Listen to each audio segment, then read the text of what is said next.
So okay. Okay, we are now live on YouTube, so you may start the session. Okay.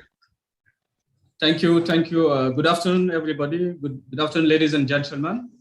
So my name is Zakaria Sambahe, the country director for Action at Senegal. Happy to be with you all. Before we start this segment of the Global Report launch, I would like to share some guidance on how to use the interpretation button for the French speaking countries, so French collègues. So, chers collègues, il y a l'icône sur l'interprétation. Donc, vous cliquez sur cette icône-là pour choisir votre langue. So, you have to select to press on the interpretation button. You have French and English. So we have also the Q&R bottom where you can also ask your question. So for the discussion also, you can also put your comment.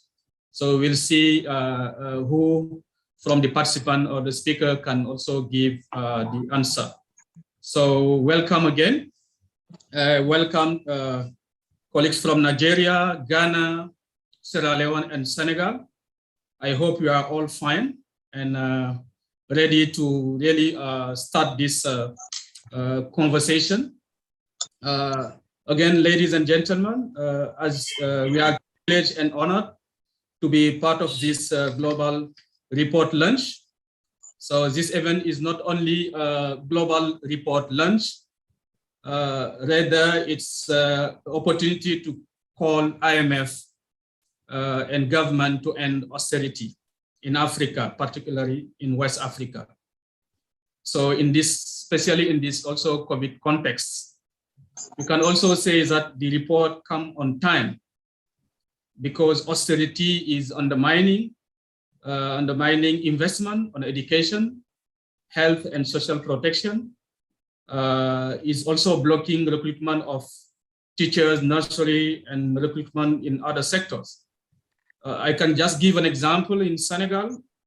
Senegal need to recruit 10,000 teachers this year in primary school, but because of austerity measures, the government cannot do it to fill the gap. So in many countries, health workers also, especially during the COVID context, suffer a lot to get their salaries paid and motivation or allowance to be paid on time. In some countries, they are still not getting anything, especially for the workers, the frontline workers. So IMF often use austerity as a condition to give loan to the government in exchange to the policy reform. So ladies and gentlemen, dear colleagues, let us continue our mobilization. I'm saying CSOs, trade union, NGOs, young people, teachers union, etc., to call for gender responsive public services, to protect women and children, to transform positively their life. So we are going to start our official launch for the West Africa segment. So we have first Nigeria. So Ene Obi, the country director, will lead with her team in this conversation. We have Sweba, Celestine, and Ismail Bello, Terfa Abraham also, so who will also start this first part of the conversation. So we have a short video after that conversation, so from Nigeria. So after Nigeria, we'll move to Ghana, so where we have Margaret and Tim, so who will also give their perspective about the austerity versus public services. So we also will watch the video, a short video from PSI Ghana. So the first video from Nigeria is also from PSI Nigeria. So after that, we will move to Sierra Leone with Fode Soare and team, and also partners will also give their own perspective, and we'll finish by Senegal where we have also colleagues from ActionAid and the teacher unions and also that coalition. They also will give their statement in this special event. So we'll start by Nigeria. So NA and team Sweba, are you ready to start? So you have the floor. Okay, good afternoon, everyone. Good afternoon. We can hear you very well. Okay, so the Nigerian team is here. We have the members of the Nigerian Labour Congress that participated in the Nigerian research. We have also the media representatives here also. Then the representatives of the country director, Andrew Mamedu, the director of programs, Weber. So they are all here, including the consultants. So you're all welcome. The country director will provide us a short context before we start. Okay, thank you very much. Good afternoon, colleagues, comrades, ladies and gentlemen, colleagues from the media. For us in Nigeria, I think definitely we have been having this fight with this discussion with IMF for years running now, and it has always been the same. Recently, as early as some 2 quarters ago, Nigerians spent about 90% of its revenue just to service its debt. 90% of its revenue to service debt. So we spend between 60 and 90% of our revenue to service debt. And in the 2022 budget proposal that is currently in the National Assembly, we also have huge debt components that has been borrowing component that we're already proposing. What does this tell us? It tells us that we are always going to go back to the IMF. We're always going to go back to the Bretton Woods institutions to get these funds. And IMF will always come back with their measures, the austerity measures. These austerity measures are facing us and glaring us, facing us every day in our faces. I'll give you some statistics. In 2011, Nigeria minimum wage was 18,000 naira. And as at that time, the exchange rate was 156 naira to $1. And if you convert 18,000 naira to the dollar, it is $115 as at 2011. That means the Nigerian worker minimum wage was $115. But today, our minimum wage is 30,000. If you depend on what you want to use, if you use the official rate, the official rate would give you $72 per month for the Nigerian wage, compared to the 2011 when it was $115.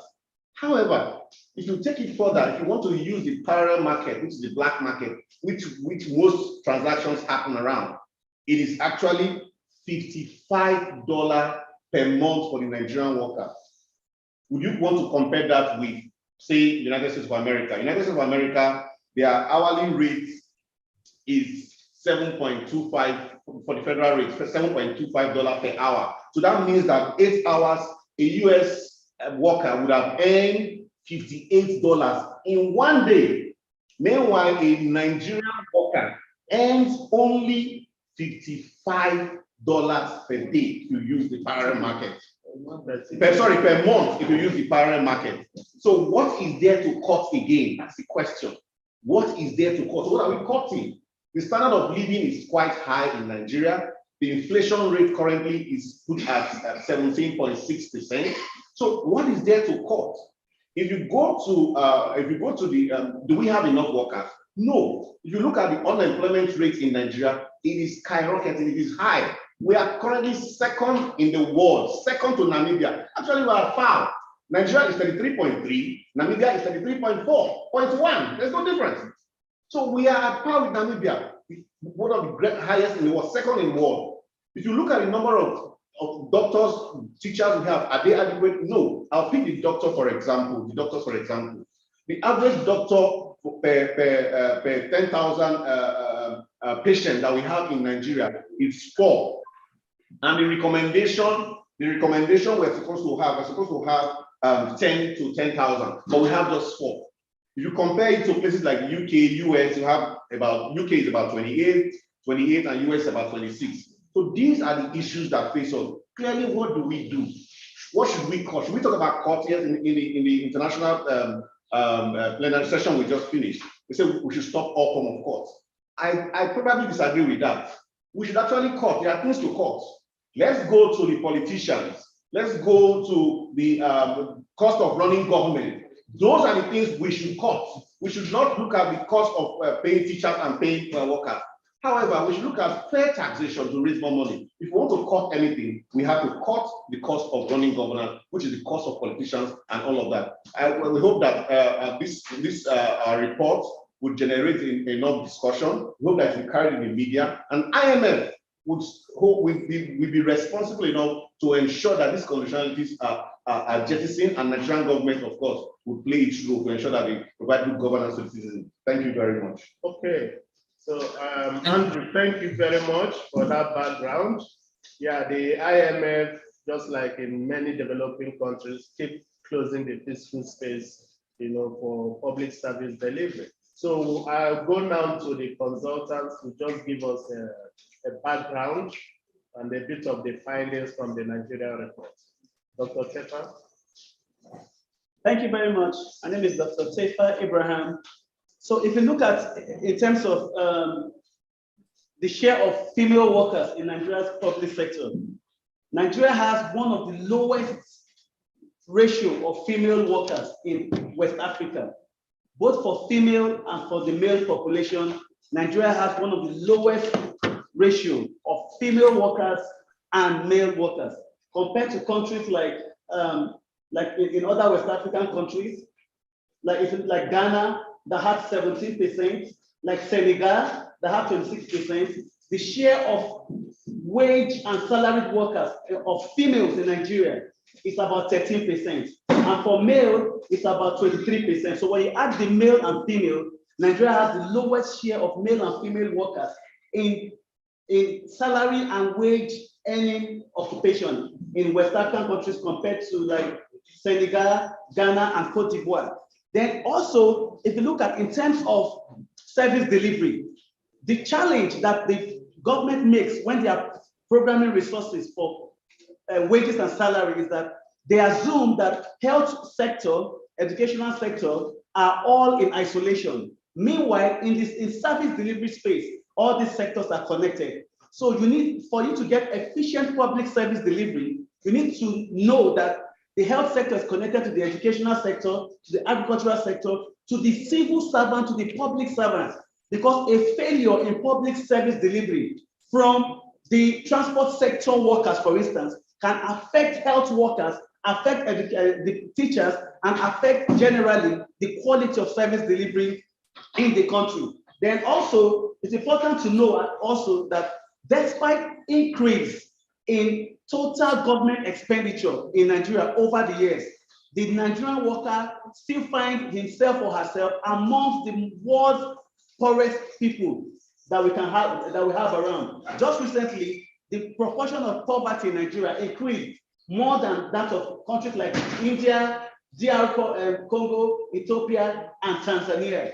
So in general, when you now decompose the allocation that goes for social contribution, like how much goes for pension, national health insurance service, and access to housing scheme, the Nigerian worker is the worst hit globally. You just have salaries built up into one stack of monthly payments. If you take away the components for health, for education, for transport, for social insurance, for old elderly persons, for persons with disabilities, for persons that have vulnerable population in their family circle, like trying to bring children back to school and address transportation costs, access to electricity and clean water, the real wage even goes way below the inflation and adjusted and exchange rate adjusted value of the wage. So in summary, what we found is that despite the increasing trend in total public expenditure, the real share that goes to Nigerian worker is very, very abysmal.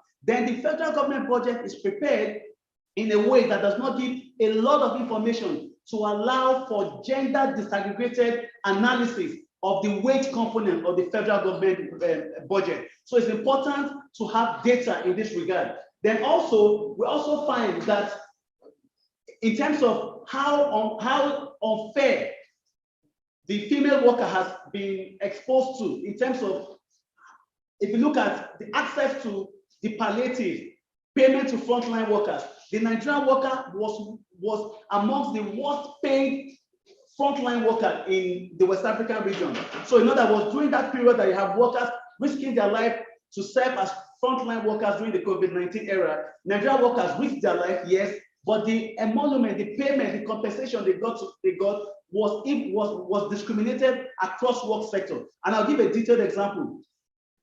Health workers in isolation centers were paid, but workers at the gate, at the accounting desk, at the audit desk, at the administrative desk were not paid. And these were the people that had first access to COVID-19 victims. So as from the gateman to the transport worker to the accountant that received the payment from the sick person, all these persons were affected. Nurses and midwives were all exposed to the negative impact of COVID-19 because there was even PPE distribution inequality amongst public sector workers. And during the COVID-19, most private sector workers, hospitals and public and service delivery outlets were all shut down. It became very clear how important it is during the COVID-19 era to invest in public service delivery because they were more resilient than others. So in general, if you look at even at the state level, at the subnational level, personal income tax serves as a very vital component of revenue generation for state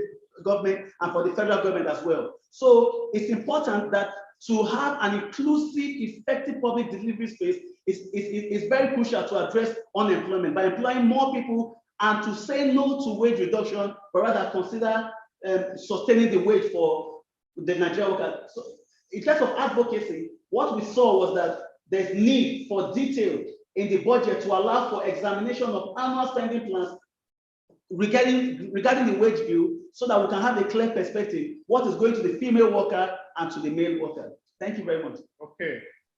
Dr. Tefa, thank you very much. So maybe before we continue, we allow space for your input.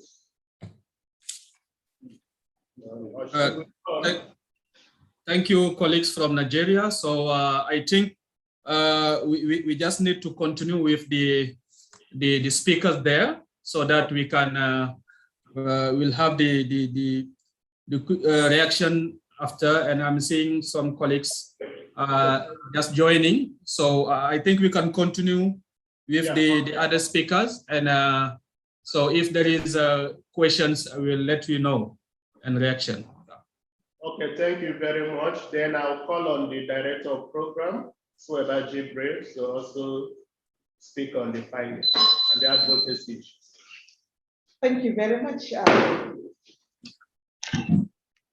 Thank you very much, Dr. Tefa and colleagues, for highlighting first the background that is given by the representative of the country director, and then the findings. So in view of the findings, what we are saying is the fact that for us to have an inclusive and sustainable service delivery, it means we need to increase the tax net. And while increasing the tax net, we are also saying that there is to cut all aspects of wage, tax waivers, so that we are also able to block the leakages, block the abolished tax waivers, and then increase the tax rates. We are saying that because we are trying to see that in the midst of the dwindling resources in the country and then the widening gaps in terms of services, it means we need to generate more revenue by around the tax.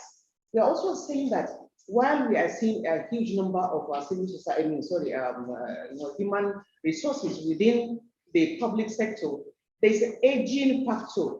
A lot of investment is done around the aging, the aging staff of government, and then as within that, it shows that there is possibility of presence of ghost workers. And then because the bulk of the money is going to that age, no space for employment of young people to replace as people goes out. And it goes a long way also to show you that most people who are leaving the services do not go with their retirement benefits on time. And this also, impact a lot of on the people who are leaving the services.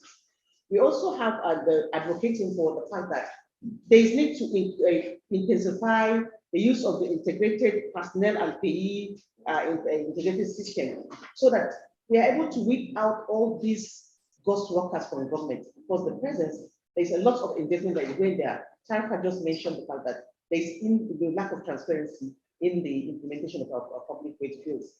And so again, we are looking at the active involvement of trade unions and other stakeholders in the discourse around public-private sector services, so that public-private partnership, because there's an issue of affordability. And if people are not participating, they don't know, government make the decision and they involve the private sector. Whatever cost that comes to the civil servants, that is what they are going to be paying. And looking at the calculation that Andrew just made, Nigerian worker takes a long peasant amount of money as that take home. Again, we also see the issue of the increase in debt, and we are saying that we need to minimize the debt. In the past presentations, we have seen the opportunities that a country can use to reduce the debt, either by refusing to take or by expanding their so let Nigeria close the issues of debt, stop it, and then increase internal revenue system, but then block the leakages and then the issues of tax waiver. We'll try. We can also do, as we're also asking the civil, CBN to continue along the line of single digits, for in a transaction. Suwaiba, can I just interrupt for a moment? Could you use the microphone closer to you so the interpreters can hear more clearly, and avoid background noise around the microphone if possible? Interpreters are having difficulty. I don't know from which level you lost me. We've got most of you, but the interpreters are struggling. Yeah. Okay. So there's also going to be, we're also advocating for alternative tax system. I've talked about widening the tax net. And then finally, we're also looking at the fact that for government to have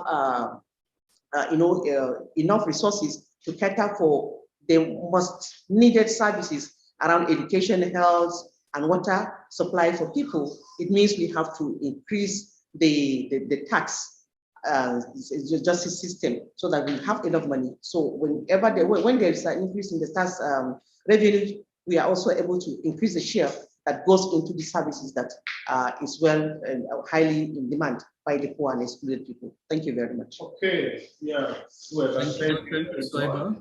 Yeah. Overall, looking at the Nigeria reform and the findings, we can just say that the trend has been that of, increase in the public sector spending. For instance, our budget in 2020 it has moved from 13 trillion to 16 trillion. That's about 39 billion US dollars, over a period of 1 year. But if you look at the sectorial allocation to this key sector that we consider strategic in poverty reduction, inequality reduction, employment creation, looking at health, agriculture, education, all these sectors, the allocations are going down seriously, abysmally, because look at agriculture. In Nigeria, within the informal sector, employs up to 80% within the informal sector. And it's one of the cardinal areas for the present government. But our location. Can you stop the background noise, because there is interpretation, the translation. So please. Okay. Looking at the agricultural allocation, considered very important for us, it's a mega 1.6, 1.4%. Colleagues in Nigeria, we are still struggling to hear you. Please, could you make sure the microphone's right next to the person speaking, right next to them? Yeah, can you hear it around when they're speaking because it's distracting? You hear us better now? Hello? Yeah, it's much better, yeah. Okay, thank you very much. Sorry. Yeah, as I was saying, you know, that the allocation to these key sectors keep going down far below the international benchmark, agriculture, health, and education. But despite the fact that the public sector spending is increasing, but even the neoliberal agents, when you talk about IMF, World Bank, they've all attested that even investment in this key sector also has potential for reducing inequality. But unfortunately for us, you know, we are not taking the right step towards the right direction. You know, public sector borrowing, as my colleagues already mentioned, if you look at this, our budget for 2022, a budget of about 39 trillion, you know, 6 trillion, which constitutes about more than 34% of it, is going into deficit, will be deficit financing. What it means is that borrowing continues between 2016, you know, 2015 to now, when the present government took the stage. You know, we've borrowed more than 22 trillion. Yeah, that's about 30 billion USD or more, a little more. Yeah, but well, we've nothing to show for that. And what it means is that the conditionalities of IMF, World Bank, African Development Bank, Chinese Bank, from all the areas that we are picking this money, you know, we have to adhere, you know, to what their condition is. And what it means is shrinking the public sector, you know, to make space to service debt, because debt servicing is obligatory. You know, between January and July, you know, we've used up to 98% of our revenue to service debt. There's no country that will sustain, you know, within short dimension. It's not sustainable. So what it means is that the sectors will keep suffering, and while we keep swelling in high debt. They've mentioned already the solutions. The solutions are there. You know, it's about strengthening internal mechanism for resource generation. We don't need to keep borrowing. You know, they mentioned about cutting the size of governance, which is one, but also the quantum of illicit financial flow across Africa. You remember recall the Thabo Mbeki report of about 50 billion US dollars annually. That has surpassed that. It's more than 70 trillion or 70 billion now. And do you know 29% of that figure comes from Nigeria alone? You know, so there are a lot we can do, you know, to strengthen our internal mechanisms for resource generation. Thank you very much. Thank you, colleagues from Nigeria, for this very interesting submission, very clear and details. And it's very important also to note that, like, very important recommendation have been made. I think I'm just checking if there is a question. There is no question. We can also allow, if there is some participant who want to ask question, to do it quickly. So it's remain 8 minutes. So we have a PSI video to watch after. So if there is a 1 to 2 reaction quickly before you wrap up this session. Okay, maybe we can give this space to the media team. Do you have guys have any question or contribution? It's quite explanatory, actually. Nobody need to catch what you say. Can you use the mic so that for the interpreters? So. No question. Okay, no question from the media, no question from the background, but we can still talk more. Yeah.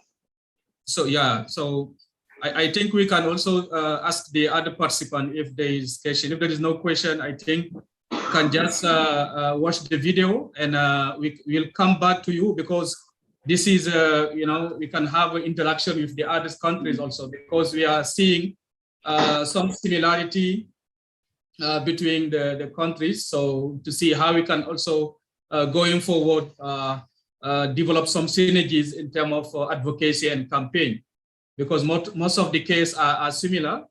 So we'll have opportunity to watch the video. I don't know if the technical team is ready for the video. After we'll come back to Nigeria before we close this first part of the session.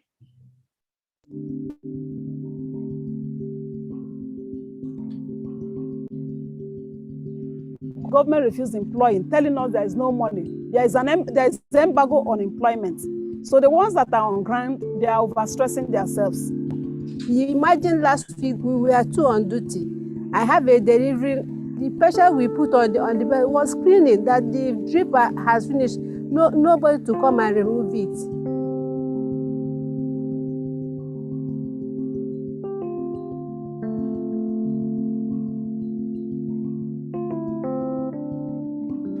By the standard of WHO, a nurse is supposed to handle 4 patients. But here, if you go in now, you see the crowd inside. They're up to 150.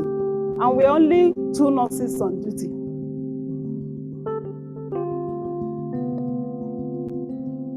Some of our co-workers died also. We were not provided with PPE because one, we were not having the money to buy those things, and the government did not provide.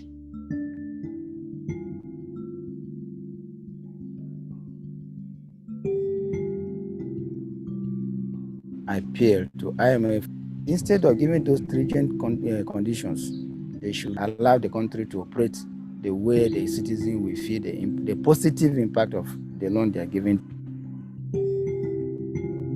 It doesn't make sense.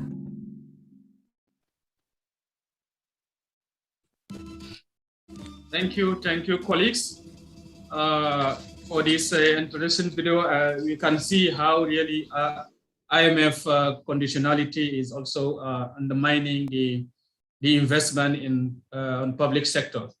So we have Yusuf Bamba who raised hand. So quickly, Yusuf Bamba. So can you ask your question for Nigerian team?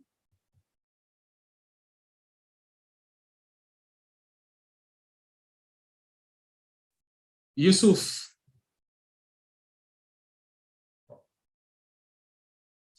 Can you unmute yourself? Youssouf, est-ce que tu nous entends? Youssouf, okay. So I don't know what's happened. So he muted himself, he's not talking. Yeah, so if there is no question for Nigerian team, so what I would like to say to before I give you for the final words is just very important to note that in terms of the share of the budget, there is really work to do there. One is in terms of transparency, is important to know what is in the budget, who is getting what is the impact on that budget. So the second is how also to push to have alternatives. So I think most of you raised the importance of tax reform, to have progressive taxation, but also to see how we can at least like have to use more rationally the government use or spend. So instead of cutting the public sector's education and budget, is to cut the government budget, like the use for overhead. And yeah, I think that's also can be some also people talk about public partnership as sometimes difficult phases, because it's not clear that public partnership is the solution, but rather sometimes people are seeing it as a threat for the public service. So I think it's very important. So if you also can type your questions, so we'll get it and send it to colleagues. So we have 2 minutes to wrap up this session. So I will give the floor to Nigeria team. Wonderful presentation, and we'll also continue the conversation even after this this launch, because for us it's important to continue to use the information, the reports, findings to inform our advocacy at national level, but also at regional and international level. So over to you, Nigeria colleagues, before we wrap up this first part of the session. Okay, thank you very much. And thanks for the opportunity given to us to share our reports. Yeah, we really look forward to this. And we really need to strengthen the advocacy engagement. You know, looking at the austerity, you know, there are dimensions. You know, the government one is looking at the aspect of solicited loan and the unsolicited loan.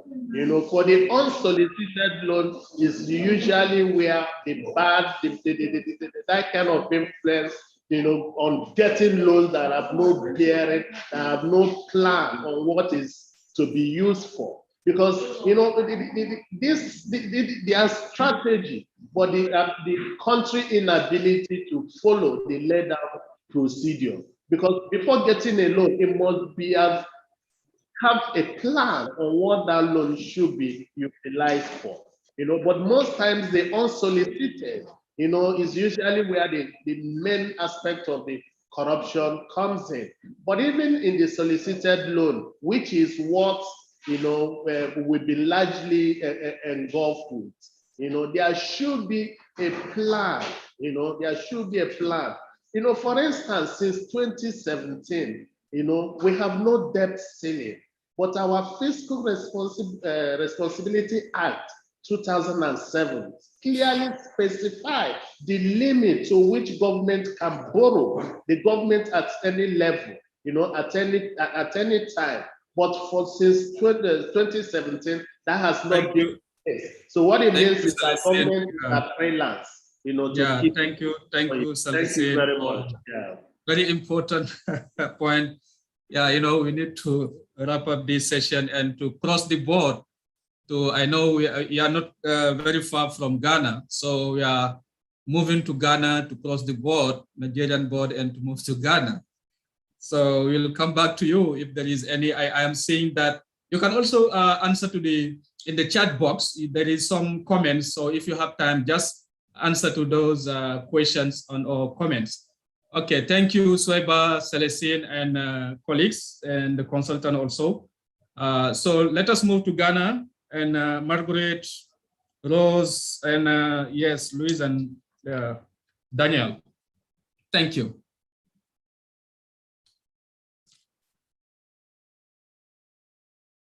Hi, Ghana colleagues. Yeah, thank you, Zachariah. And good afternoon Over to you. from Ghana. Thank I you. don't know whether it's good evening or good morning in some other part of the world. Yeah, and thank you for the opportunity. So I am on this call with some of our partners. We have Dr. Rose Mensah Kutin, who is a women's rights and a feminist. So she will take the perspective from the point of women's rights and feminists and the public austerity measures. I have Louise Achampon. We have Louise Achampon, who is a member of the Tax Justice Coalition. So he will take the report, austerity and the opportunities in the progressive taxation, especially looking at the mining and the extractive industry, the opportunities that we have there. Then we also have the Nurses and Midwifery Association or Council, led by Perpetua, who will take the issue from the impact on the health sector and the quality of health services. And last but not the least, we have former Deputy Secretary General of the Ghana National Association of Teachers, Madame Gifty Ampabil, who will also take it from the impact in the educational sector in terms of the austerity. So thank you. And thank you, our colleagues from Nigeria. The story is not different in Ghana. They mentioned the minimum wage. In fact, in Ghana, currently, the minimum wage is just around $2 a day. $2 a full day. So I don't know which one is better, Ghana or Nigeria, but we are around the same. Let me, as a way of introduction, I want to also emphasize that Ghana has been with the IMF since independence in 1957. Since then, Ghana has had 16 separate loan programs with the IMF. The recent one is the one in the 2015 to 2019. And as part of that program was the wage freeze, and also include the removal of subsidies on some key social services. And what's the I ActionAid Ghana did a research mainly looking at DEX review, looking at data from different sources for 5 years, that is 2016 to 2020, to identify the impact of, or conclude on the impact of the wage bill cuts, and also other fiscal measures that have been introduced and that are being under the influence of IMF. And as I indicated earlier, Ghana has been with IMF since 1957 when we gained independence, 16 different loan agreements. So we can confidently say that our economy, our social services provision, everything is largely been influenced by these policies. The current, our findings also indicated that as a result of some of these policy advice, for instance, in the area of tax, the IMF cautioned from the literature, we saw that the IMF cautioned our government against exemptions from VAT. And we know that if you are into taxation, VAT has an impact on the poor because it doesn't discriminate whether you are rich or poor, your ability to pay. So as a result, we've seen there is an increasing shift toward the use of indirect taxes like VAT and other flat-rated tax measures. For instance, in the 2021 budget, we saw VAT increase from 17.5% to 18.5% in Ghana in the 2021 budget statement. The research we did also found out that there is growing public debts in Ghana. And in fact, in one of the IMF papers, they really identified that as an issue. And if the country does not take care, there's going to be a debt crisis. And due to this high rising public debt, Ghana is spending so much on the debt servicing and interest payments. In fact, our research found out that in 2019 alone, the country, Ghana, spent 59% of our resources or revenue on debt servicing. And the figure is not different in 2020. In 2020, we spent over 55% of our revenue on debt servicing. And this is way above IMF's own 12% and 18% limit for countries. However, the country is spending all these because, as indicated by our earlier colleagues and brothers and sisters from Nigeria, and even by other earlier speakers on the international launch, the country wants to look good in the eyes of IMF. So we are doing all this. Then once we do this and we prioritize interest payments, then definitely there's very little left to spend on public services. So we trace the root of this low investment in public services from some of these policy measures. The research also found out that in Ghana, we spent more on debt servicing than the wage bill of health and education put together. Debt servicing constituted 7% of the gross domestic product, whereas education and health put together constituted only 4%. So it tells you where our priorities are. If we come to the impact in the health sector or on the health sector, Ghana currently we have a doctor to population ratio of 1 to 8,132, which is far below the WHO threshold of 1:1,000. So that is one of the areas of the impact. In Ghana, we have a lot of nurses and health professionals who have completed their trainings and have not been posted. And this has led to series of agitations in the past 2 years by nursing trainees who picketed in front of the government seat calling for placement, that is for them to be employed by the state. If we come to the education sector, our research also found out that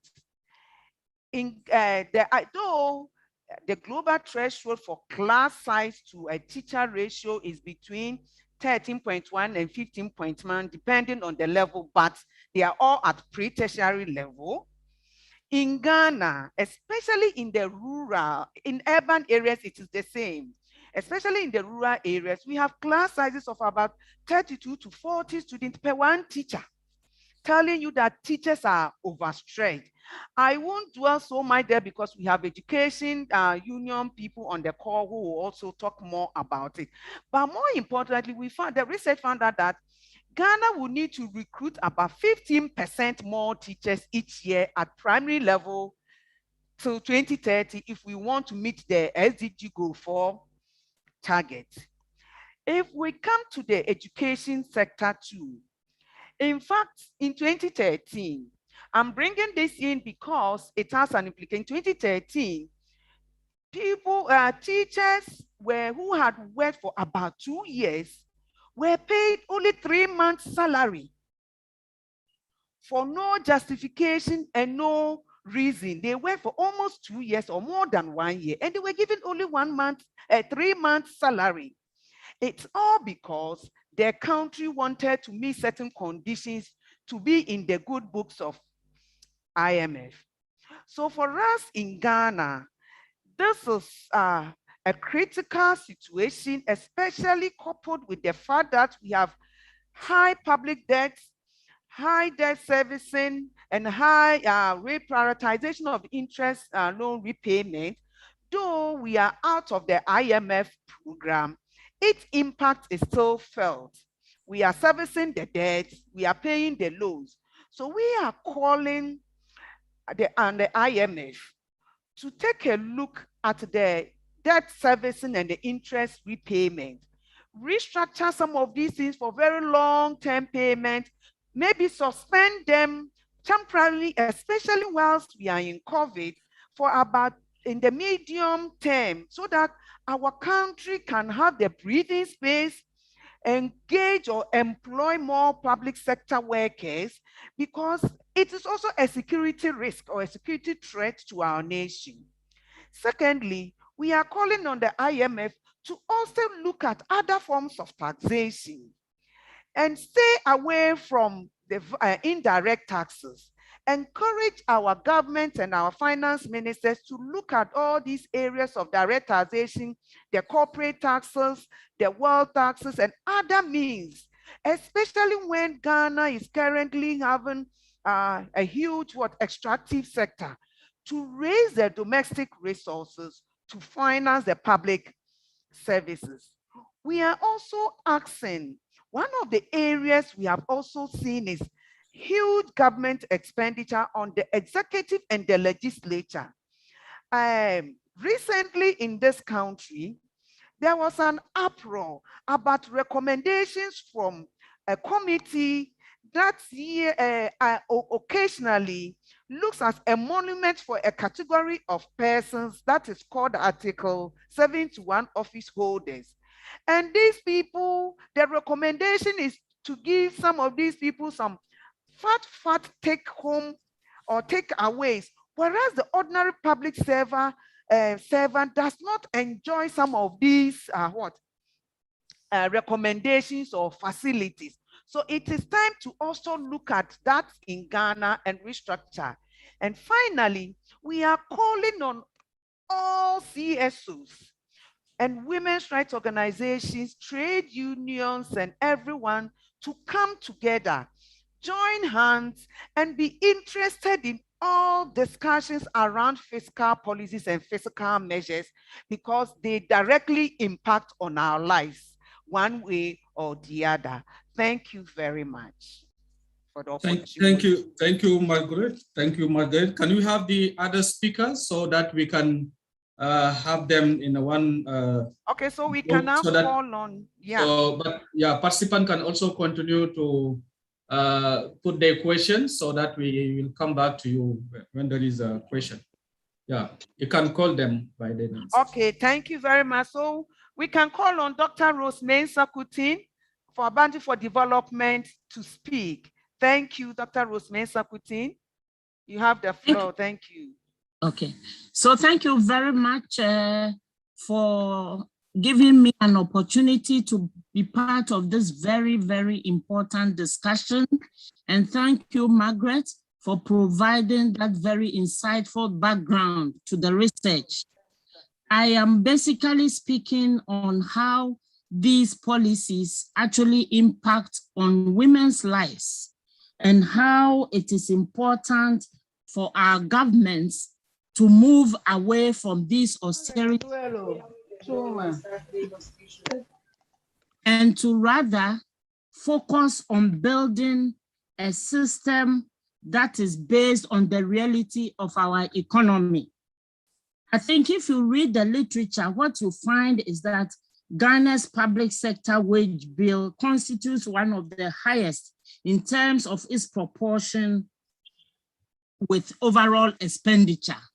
And I think that this statement is a flawed statement in the sense that given the nature of our economy and given the role of workers in the education sector, in the health sector, really our government must be spending more.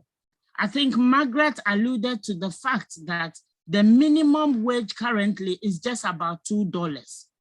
When I was younger, the minimum wage was about $1. And so if after so many years, now that I'm an old woman, the wage is still $2, then we have not gone anywhere.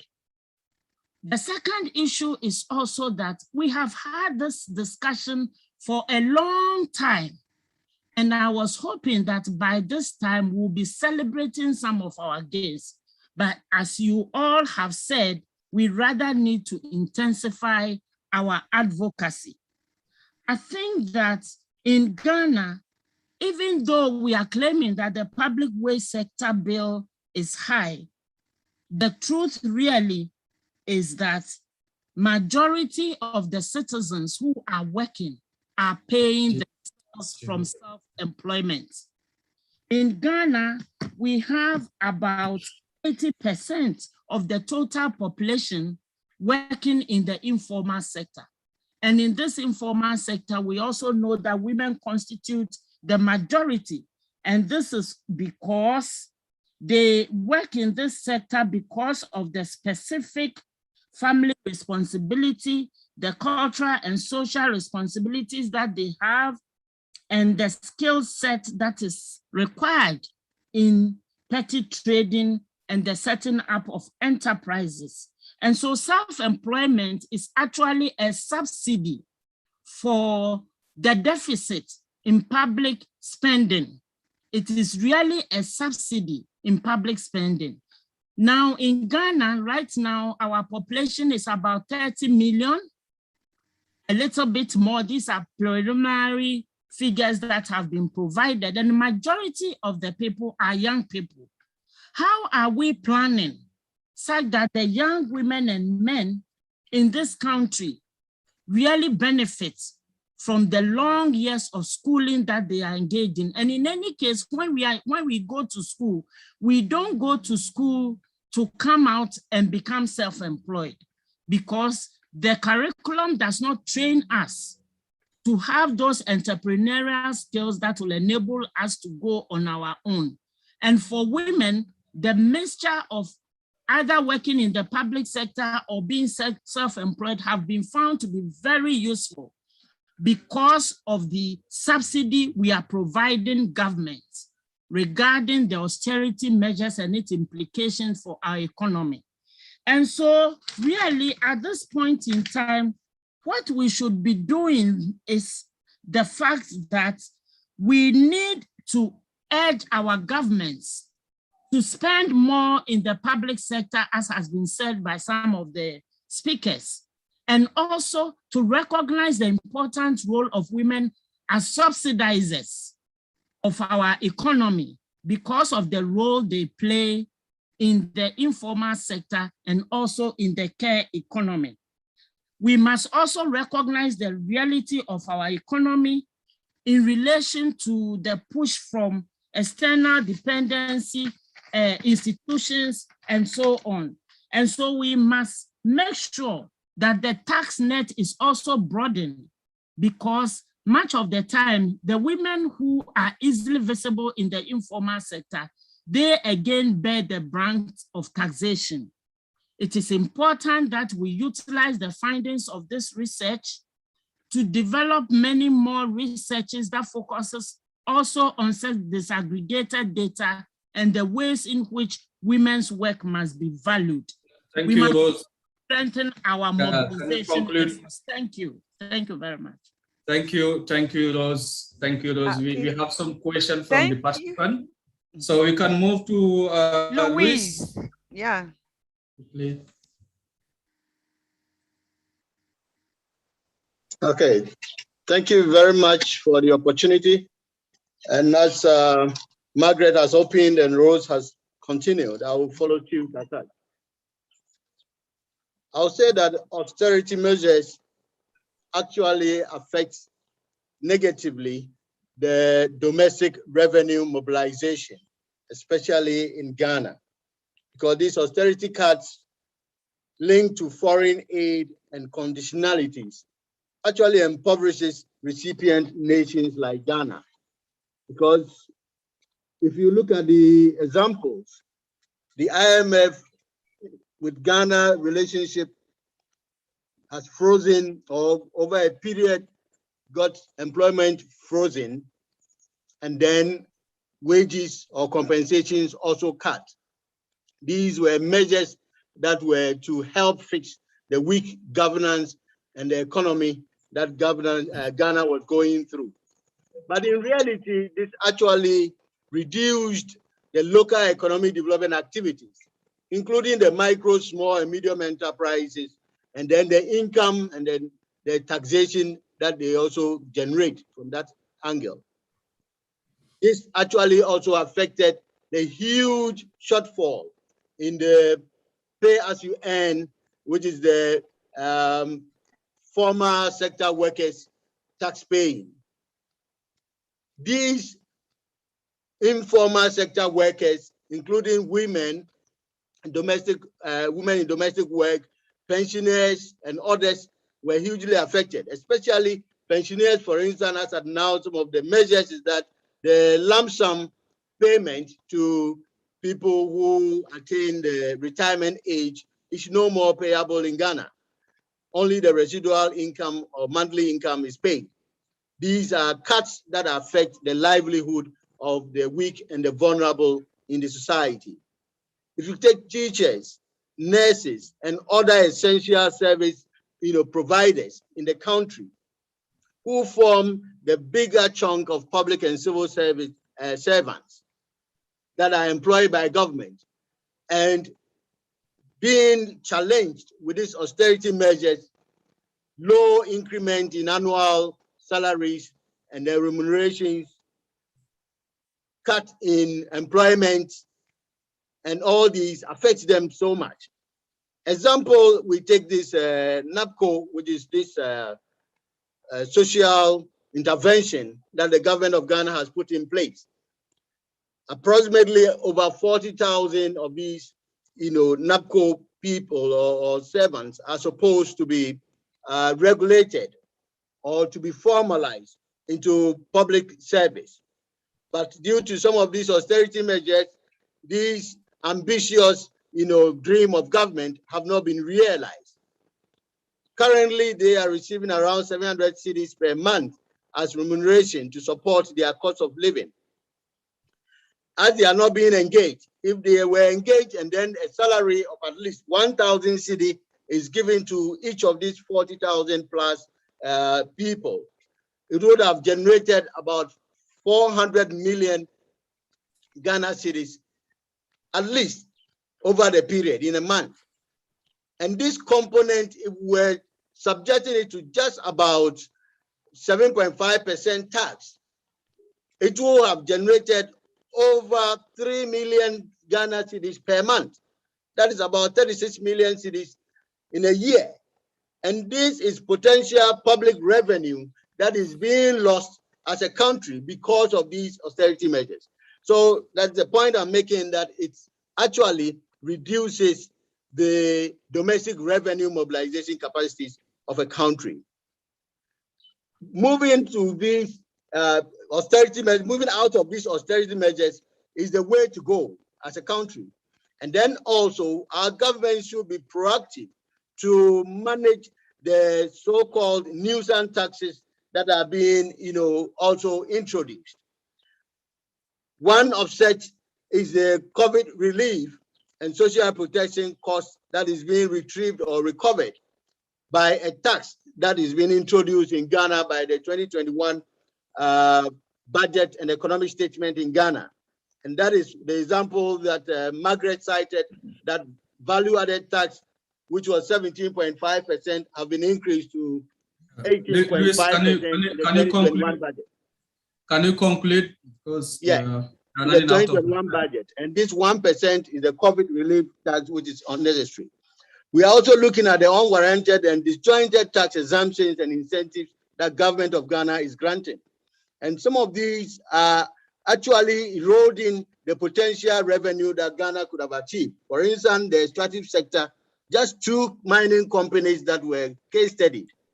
Government had a shortfall of over 212 million Ghana cedis, about $47 million, which could have employed over 20,000 basic school teachers and nurses who have been trained with public pay and cannot be employed. These are all measures that we are hoping that alternative, when government of Ghana takes them, it will make the government have progressive taxation that will generate further income, and the foreign direct investment negotiating can be better off, so as we don't follow the austerity measures, which is having negative impact on us. Thank you. Thank you, Luis. You have answered to the question asked by one participant who is asking, what do you think the government can do differently to overcome the austerity measures? I think you have really answered to the question. So thank you. So let us move to the next speaker. We call on Perpetua. Hello, Perpetua. Quickly.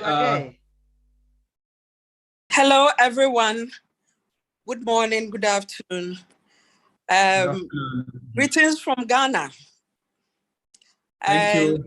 I'm Perpetua Furiampo, the president of the Ghana Registered Nurses and Midwives Association. We are very happy to be part of this effort, looking at the public versus austerity measures that have come to engulf Ghana and other African countries or lower middle income countries and developing countries. Obviously, for us in the health sector, the implications of such measures go a long way to affect the nation's health, and in so doing, the productivity of the nation. I must say that although these some of these measures by the IMF curtailed employment from various sectors within Ghana some time ago, at least for the health sector, there were some concessions where employment continued over time. But of course, there was still a huge backlog of those who had not been employed. We talk about nurses, midwives, other allied health professionals. But I must say that this were not basically related to the IMF measures, but for the fact that there had been overtraining of these cadre of professionals. both from the public sector and from the private sector. And because financial clearance is needed to get them employed, it became a problem. I think the basic or the fundamental issue with our governance, with our government, is the ability to raise money to manage the affairs of the nation, whether be it employment or development of infrastructure, road network, hospitals, whatever. It's about money. And the high dependence on these international bodies will continually, because of the implications of those policies that they roll out with the monies that they give out. So when can Ghana be independent? When can Africa be independent? When can developing countries, lower middle income countries be independent financially? We must begin to look at our systems, what is available to us, and tap into our own resources and build our economy such that we can produce, make more money, and by so doing, be able to sustain the economy. It's not about taxation. A lot of taxes makes us poor in the sense that the money you have, the little money you have, a lot is drawn into taxes. And at the end of the day, you cannot have any decent living. And therefore, for us as trade unions, we have a responsibility to continue to work with government as a partner to identify other sources of raising revenue that will go a long way to help us. In Ghana, through the PSI Tax Justice Program, we have identified the loopholes with the taxation system where corporate institutions are continually exempted from paying taxes. That leaves a huge gap of funds that could have been drawn back into the economy to help the economy grow, to help public sector grow, to help health grow. So these are but a few thoughts that I want to put across. And I hope that at the end of the day, the Action Aid report will be shared globally, and then we can have a good way of addressing these matters. Thank you very much. Thank you, Perpetual. I think this is a powerful message. And really, I think, as you recommend, is not just only asking for taxation, but how we can also be transparent and also produce what we need, the good we need. We need to produce and to cut the dependency. I think a very powerful message.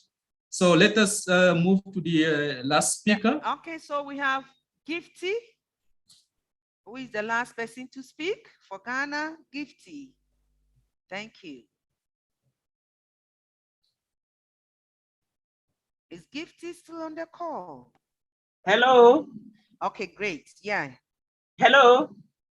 Hi, Gifty. Welcome. Thank you very much. Yeah, the floor is yours.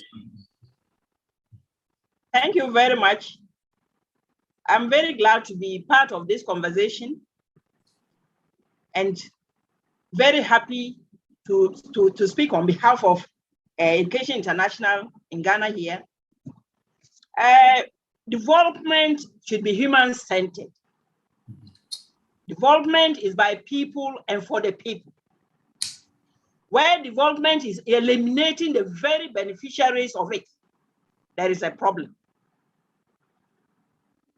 Countries have developed not because of natural resources, they have developed because they were able to develop their human resources. And the human resource is the main capital that every country should desire to develop. Austerity measures are seeing education as not being important. Fiscal infrastructure is what they are considering.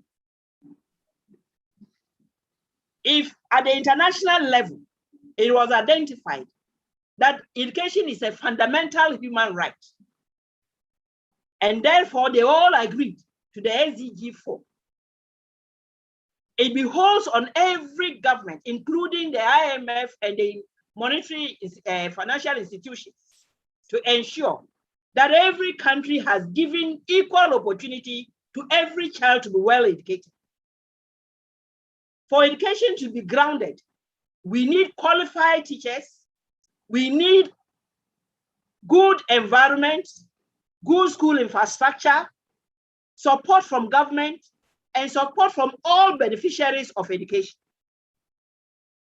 What we are seeing now is that when you visit all our schools, especially in the rural areas, the qualified teacher requirement is very low.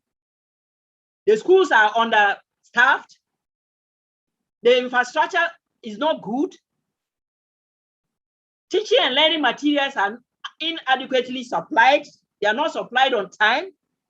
And because of that, we are getting the poor results that we are getting. The unemployment rate of all the trained students that we have turned out is gradually serving as a disincentive to education. The children are going to school, they are overschooling, and yet they are not getting jobs. A time will come when we'll have a health problem where there will be too much depression among the youth in our countries. And this is something that we have to look at seriously. The austerity road has no end. And African countries, including Ghana, must not continue to tread this road because it has no destination. If you are going on a journey that has no destination, then you are bound to fail. And therefore, as workers of this nation, as teachers, we are calling on everybody, including our governments, to take a stop and rethink, because we have been on this road for a very long time, and yet we are not getting food. And so we are thinking that we should have a national dialogue, a continental dialogue, and look at how we can rethink and get out of this situation.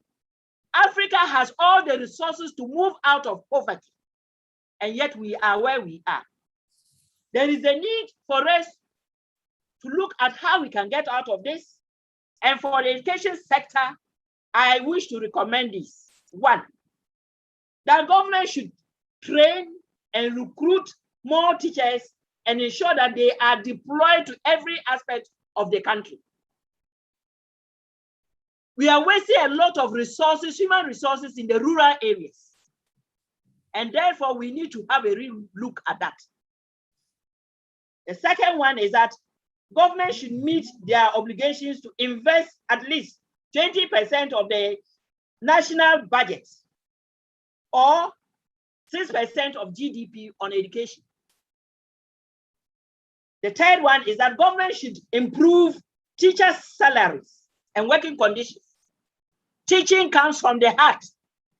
And when teachers are happy, they pour out all their heart to the children. And we need to nurture these young ones. And so teachers must be encouraged through their salaries and conditions of service to pour out their heart and let the children imbibe their exemplary life. Why is it that many people don't want to become teachers? It is because of this. And we are downplaying on education, and we should look at that one seriously. Government should resist the IMF and other negative policies that hinder investment in quality public education. Quality public education must be encouraged. Government must invest in that. That is where we redistribute the resources of every nation. And we must make sure that the poor are not left behind. The next suggestion is that we call on all debt. We call for debt forgiveness. After all, there should be symbiotic relationship between the developing countries and the IMF. They need us also to survive, and we need them to survive.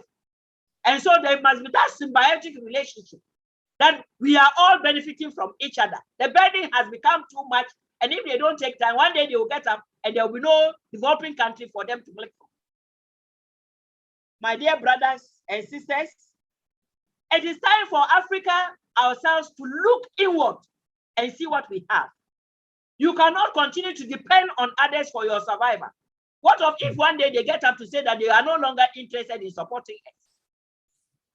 We must manage what we have very well and make sure that our educational system is put on a sound footing, designed in such a way that it is designed to solve the African problems, designed to provide skills that will deal with the African environment, designed to provide skills that will deal with our resources and manage them for our own use.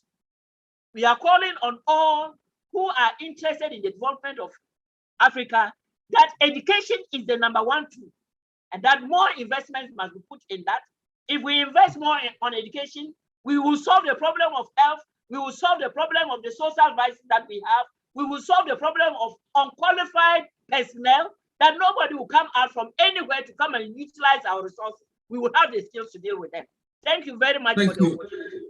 Thank you very much, Gifty, for this powerful message. Really, I appreciate the statement and the call for really investing on human resources, especially teachers, and also to improve their salary scales. And I think, as you say, you talk from your heart. You can see it, you can feel it. Thank you for that powerful message. So we have some questions in the chat box. Some are in French. So the others were saying that we need to go beyond just taxation. We need also to mobilize and also to push the government fight against corruption. And yes, we also have another question in English, in French, asking that to be more proactive, also to work in synergy. So we have also a question in English asking again the courage to negotiate foreign aid and foreign direct investment. Appropriately, government should review the unwarranted tax exemption and incentive, especially in the extractive sectors. So that is about tax exemption, how to revise that. So we have also our second video, the PSI video. Before we take the few questions from the participant, I am seeing Yusuf Tamba, Bamba, Aminata, and Palaham for raising their hand. So we'll come back to you. So if the technical team is ready for the second video, you can watch it and quickly wrap up the question and move to another country. Thank you. And so we are waiting for the technical team to push the video. Yeah. In health have been very low, and it's about time we invest more in health. When you look at the numbers, thousands of nurses are trained every year. They cannot be employed because there's an IMF directive.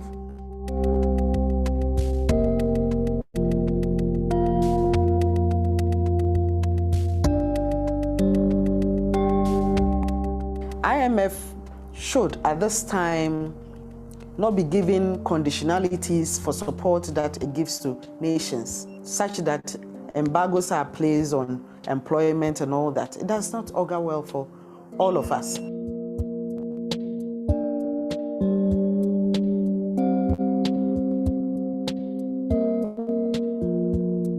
We still have areas that are underserved with not just nurses, but other health workers.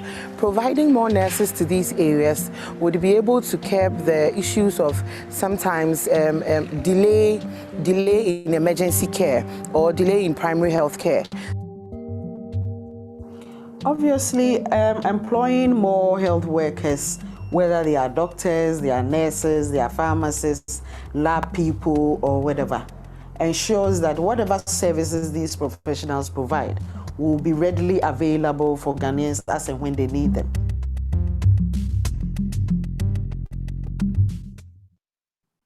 Thank you for this very important video.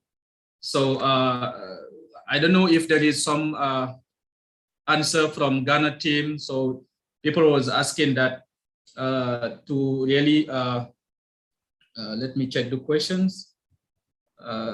So what do you think the government can do differently to overcome the austerity? I think some of the speakers have answered to that.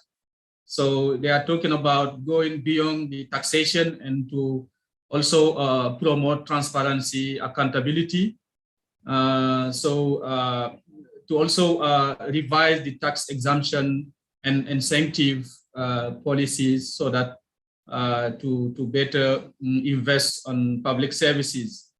So there is also this question from, I think is a comment. So budget allocation, budget share versus the GDP, and so some ratios there.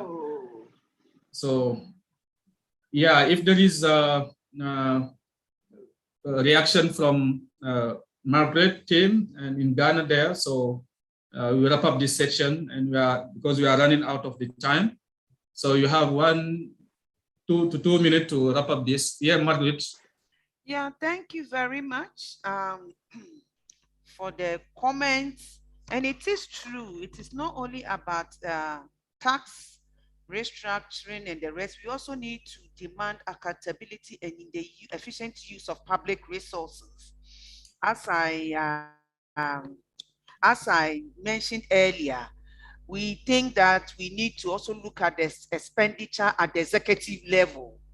How many appointees and a good governance is also the way to go.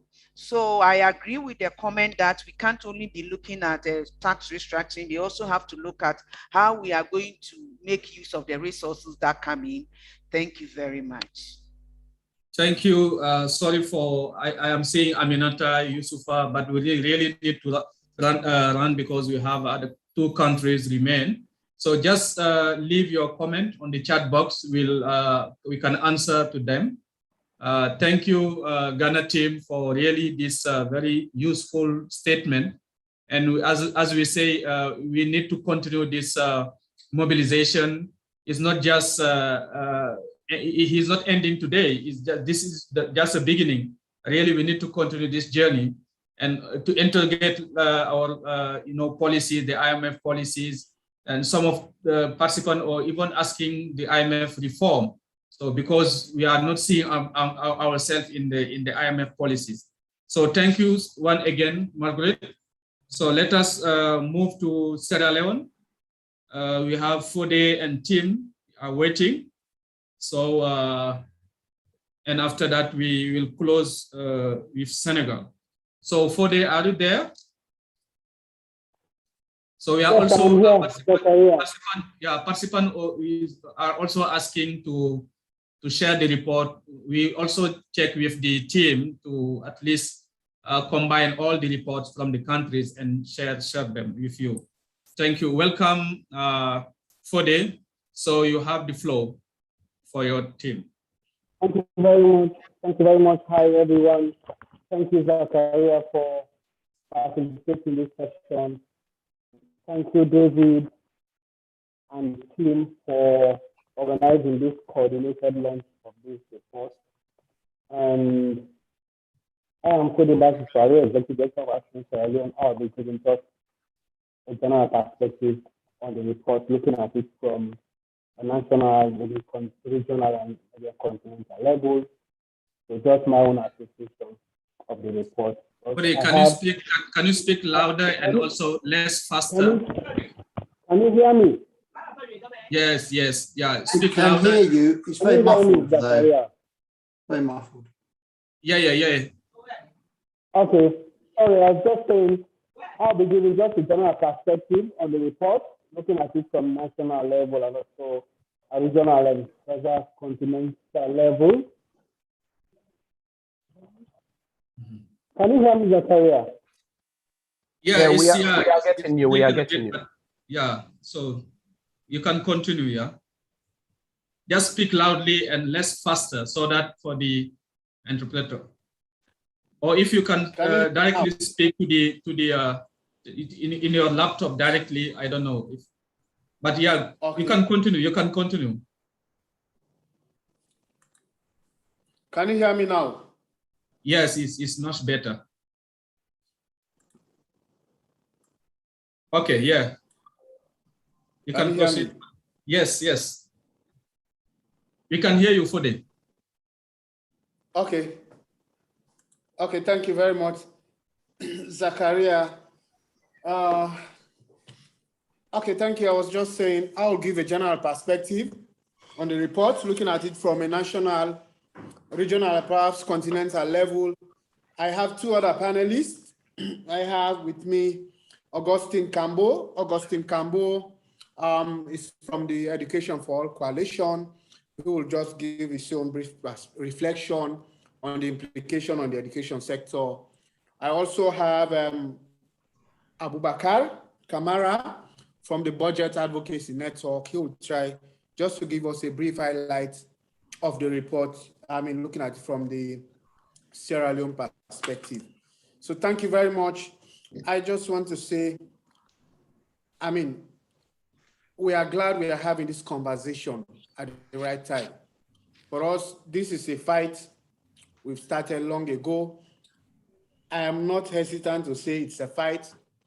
Definitely it is, because it seems our government, have become powerless to take the right decisions or to decide their own future or to implement policies that they think or policies they should implement or enhance effective public service delivery for their citizens. So this has been a long conversation we've had over the years, and it may not end today, and I'm not sure it's ever going to end, for the simple fact that our government are still failing to take the right decisions to ensure they chart their own course, they take the decision on their own, rather than having to rely on the IMF or other multilateral institutions to come and dictate to them what they should do. So this is a fight that must continue. So which means it requires the critical mass of civil society, us, those of us that are here,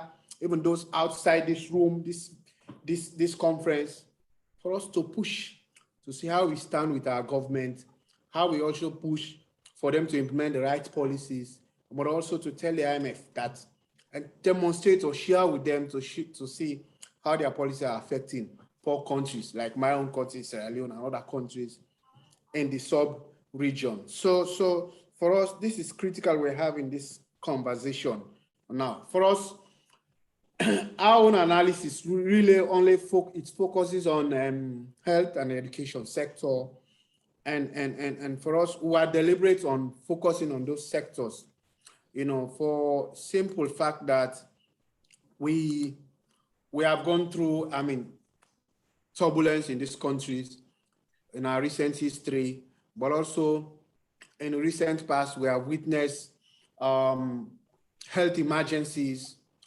from Ebola. Now there is COVID. So it becomes worrying in a situation where government decides to implement austerity measures, due to some conditionalities that have been placed by IMF at a critical time like this, when the whole world has been affected by COVID, and at a time like this, when the world or the country, specific Sierra Leone, is in need of critical or high number of health workers to be able to respond to the emergency. So if we're experiencing a cut due to austerity, then it has devastating consequences. So this is something we must take note of and see how we continue to push to demand for more accountability first in this debt management, and also to ensure our government generates the needed resources. So for us, the launch of this report, it definitely today marks an important step in our continued fight for just a just world, which our vision definitely as action aid. For the past 40 years and over, austerity policies have led to public sector workforce cuts that have destabilized the ability of African governments to deliver quality public services. We're also seeing imposition of public sector wage bill constraints over these years, and still continue to be blocking the recruitment of new teachers, nurses, and other essential workers, as well as impose strict limits to the already low pay of existing health and education and other workers. So permit me to, just want to say, I said earlier on, I want to look at it from a continental perspective. Definitely, we are saying the public sector wage bill must end in the sub-region and the continent. And we must tell those that are perpetrating this or that are pushing for this to know that as a continent, we've made commitments to our people. I give an example, section 41 of the African Charter on Democracy, Election and Government, which says member states shall undertake to provide and enable access to basic social services to all people. This means that unanimously, our leaders have accepted this fact that basic social services are essential for all people in the continent, and its provision cannot be compromised or underestimated. So, I mean, where are we going wrong? Why as a continent, why are we facing these challenges? What is holding? Why our leaders become so powerless to take the right decision based on their commitment? So, I mean, just again to add that section, chapter 9 of the same African Charter on Democracy, Election and Government says state parties shall adopt and implement policies, strategies, and programs required to generate productive employment, mitigate the impact of diseases, and alleviate poverty and eradicate extreme poverty and illiteracy. So the emphasis here is to mitigate the impact of disease such as COVID that we are witnessing at the moment. Definitely, we cannot mitigate this if the hands-on actors are not there, and those who are also not physically or psychologically motivated, that's the health workers, particularly, and also education or the teachers in the case of the education sector. So the other thing I want to mention, I give, for example, specifically from our own case, our government is implementing a big, ambitious agenda called the Free Quality Education Program. And I tell you, that's a big commitment. But how can this be achieved when our governments are limited by the wage bill constraint? Having a full classroom as a result of free quality education, as in the case of Sierra Leone, cannot translate into quality if the teachers-pupil ratio still falls short of international benchmarks. The education process will definitely continue to be undermined with half or unqualified teachers, definitely who will not be able to deliver quality teaching and learning in the classroom. So this is really something we need to reflect on as a sub-region, as a continental level. Just briefly, one thing I wanted to highlight on the report that we have before us, which Bakar probably is going to give us a brief on that report, is just to say that, one thing that is very clear, our government public debt is on the increase, and very soon it will become unsustainable. So, and this is currently affecting the national budget greatly in the fiscal space. It's being limited, thus impacting negatively on social spending. So we're looking at the total interest payments for the period under review is even bigger than the total wage bill for education. So we are saying public sector wage bill constraint is not an option. It has to stop, and it has to stop now. We definitely should stand with our government. We have to resist this. I say, yes, we can resist this, and let the spring meeting know that definitely we can collectively do this as Africans, as a continent, as a sub-region, in our own way. Thank you very much.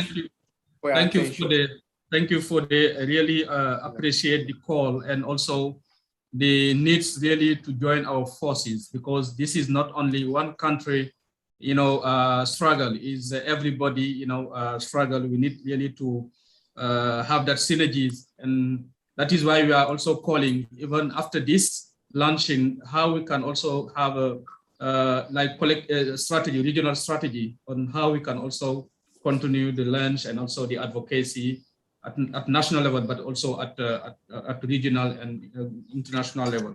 So let us move to the next speaker, Augustine. No, the next speaker for now, just a quick shift. Let's have Bakar, Bakar from the budget. Bakar, okay, thank you.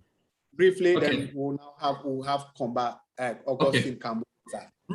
Thank you very much. Thank you. Bakar, over to you. Yeah, thank you very much. one of the things I can actually say here is we have some amount of, say some ease a little bit, because we saw this new government taking human development as one of its priority. And then we have seen education budgets have moved to around 21% of the total government budget, which is something very much unprecedented. And we are seeing a lot of investment on that sector. But when you put together the education and health wage bill alone, it's around 61% of the entire government and wage bill. And currently, for us to meet the standard in teacher-pupil ratio, we need to employ around 32,000 more teachers, which almost is about doubling the number of teachers. And if we look at it, at this current wage bill which the teachers are receiving, it means much need to be done on the side of government. And that alone, I suppose, a reason why we have to, I may have to think around some of their conditionalities.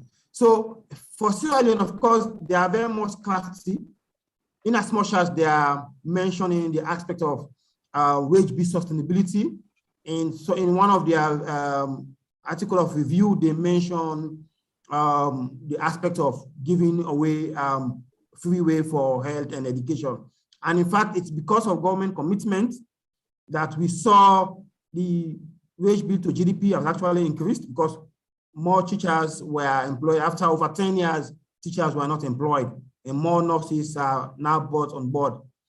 When we look at the health sector, for the doctor alone, if we want to look at WHO standard, Sierra Leone need to increase the number of doctors by 29-fold. That is multiplying the number of doctors we have now by 29 times. And when we look at the nurses, it means we have to multiply the current number of nurses we have by 11 times. All this will definitely have some huge implication that will lead to the potential to increase the wage bill. And there are a couple of factors we actually looked at, which we factors as part of this report. One of them has to do with the whole lot of bureaucracy in which doctors and teachers are employed. But let me just hasten to say that some strides have been taken to see how those bureaucracy can be reduced. We just hope those strides will yield the required dividend we have. We spoke to, during the course of our work, the Medical and Dental Association, and they made some quite revealing statement in terms of the delays in getting their allowances, the delays in getting their fuel allowances, and of course, the aspect of the condition under which they work, apart from the salary. So even the conditions, the environment in which they work pose a lot of challenge in addition to their low wages.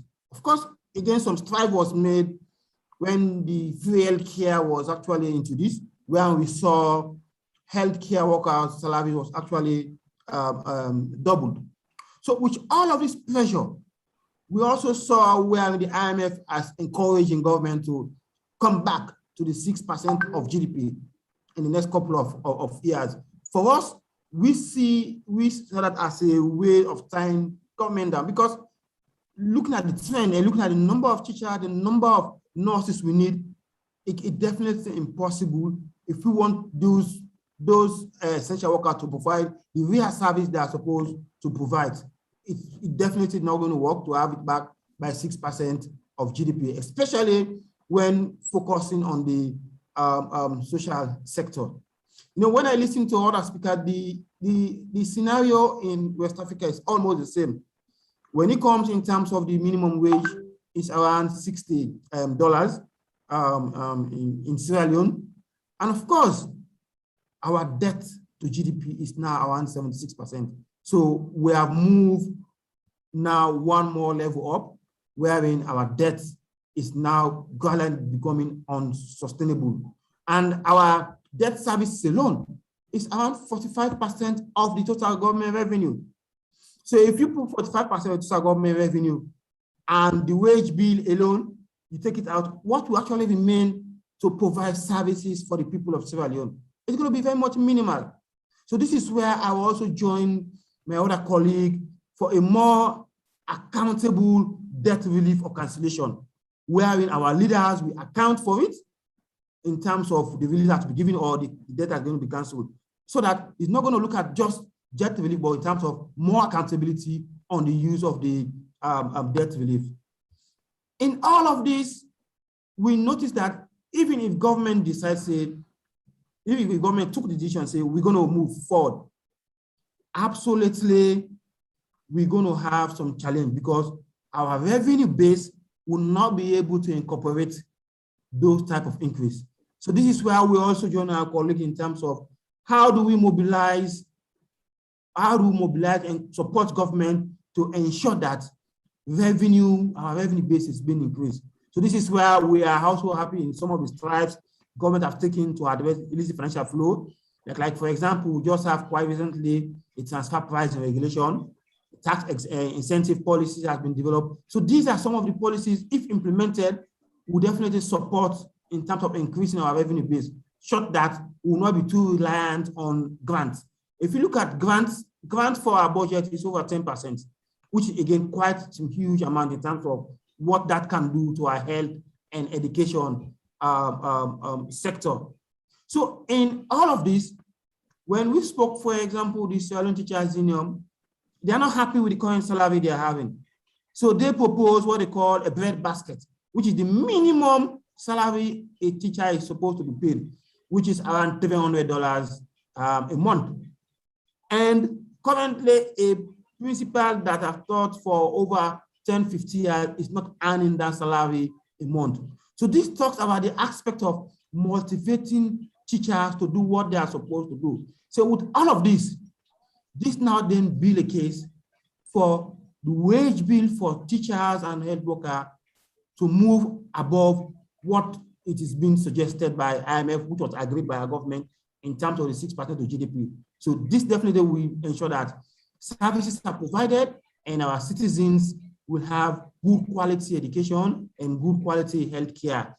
Lastly, what I just want to emphasize based on the report is the aspect of how do we ensure that accountability actually prevails in all of these processes. Because for example, in the last 10 years, one of the reasons why the last 10 years before 2018, why teachers, there was no recruitment of teachers, there were allegations in terms of payroll that some of the ghost teachers and all the rest of it. But notwithstanding, we now saw some strides being taken to clean the payroll. And we hope with this now, government will be able to account for all of the teachers and ensure that some strides is being taken to increase the number of teachers. Because currently the average is more than 50 to 60, the teacher pupils ratio. And we want to see, that's why we recommended in our own report that there should be a plan on how government should systematically address these issues in the long and medium term. Thank you. Thank you, Abubakar. Thank you for this very rich reports. I know a lot of similarity with the previous speaker in terms of how we really need to deal with the austerity measure, but also to invest more in public services. I know that as Fode was also saying, we really need to invest more in capacity building, teachers' capacity building, and also to fight the inequality and invest on transparency and accountability. So now we can also hear from Augustine before we wrap up the session. If there is also a question, we can also take them. So welcome Ibrahim Sek from Forum Civil in Senegal. And also we have the Minister of Finance rep who joined us for the last part of this session. So over to you, Augustine. Yeah. Good afternoon, good evening, depending on the location which you are. I am Augustine M. Cambo. I work for Education for All Sierra Leone Coalition. I mean, my conversation here, we look at the situation around teachers, given that our government is saying, we are saying the flagship program of our government is education, human capital development. And if we are saying it is human capital development, then teachers are critical around human capital development. And austerity to teachers is like, putting on austerity to teachers is like kicking against what government have said to push that is human capital development. And what happened? Currently, we have inadequate teachers. Hello. Yeah. Hi, Gifty, can you mute yourself? We can hear you, Augustine. We can hear you. Currently, there is huge inadequate teachers within Sierra Leone based upon the government flagship program. What has happened for the past 2-3 years, there has been a massive enrollment, an enrollment that is not compatible with teachers. What we have as approved teachers, based upon the payroll, based upon the annual school census report, we have 35,087 teachers. And having 35,087 teachers, and we have enrollment rates for pupils within the country around a number of people around 2,695,090, which we have as number of pupils within Sierra Leone as students. And if you cross those data, PP teachers ratios based upon approved teacher, it shows that one teachers to 77 pupils, which shows that we still want more teachers, and which shows that quality is being compromised because the people teachers ratio as per standard, they are not timed. And that is why recently the government is investing so much around education, but investment around education, we are not saying it is not healing positive, but because of the PP teachers ratio, they are not tying what is happening. The recent government examination, a public examination, most of the private schools top government schools. It is because of the issues around PP teachers ratio, they are not adequate, and that is a concern. So if we are here today, we are asking our government is saying that education is the core component. And if education is the core component of the current government, then government should invest more on teachers. If we want to drive education, then teachers should be the core driver of education. And that is the kind of situation which is missing within Sierra Leone. And government is doing so much around raising revenue. But what has been the core challenges, you look at top executive staff workers within the government situations, you will see one executive worker taking a take home of $10,000 per month. And that $10,000 per one staff within top government officials can cover teacher salary more than 20 to 30 teacher salaries within the country. Recently, what the teachers asked for, based upon the last negotiation which they had with government, and still government has not taken that particular one into effect.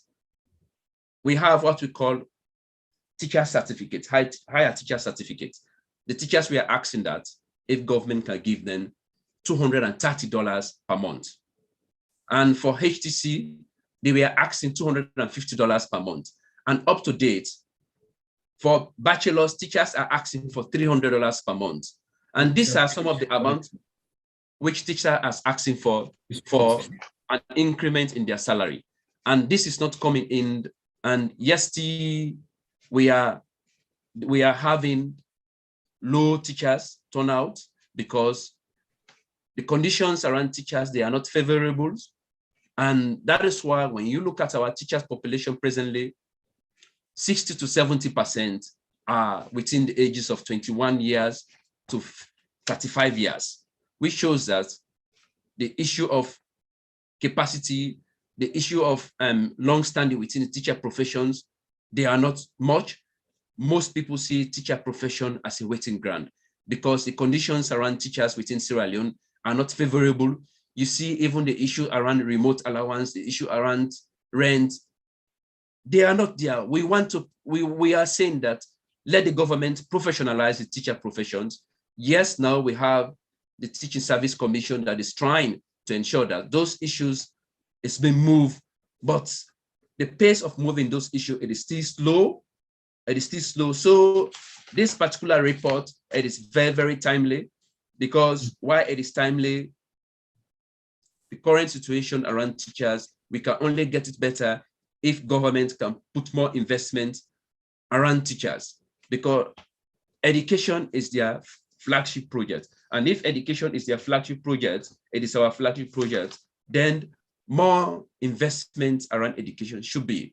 And my colleague was just saying, how do we get more teachers? Because at the end of the day, getting more teachers is about the increasing of your wage bill. And you can only increase your wage bill if you have other way of generating more revenue to cover those wage bills. And some of the suggestions which we have been making to our government is about what we have, taxing disposable items, because that is the kind of new area which we think if government can tax disposals of capital items as a new thing, you will see the issues around tax on property.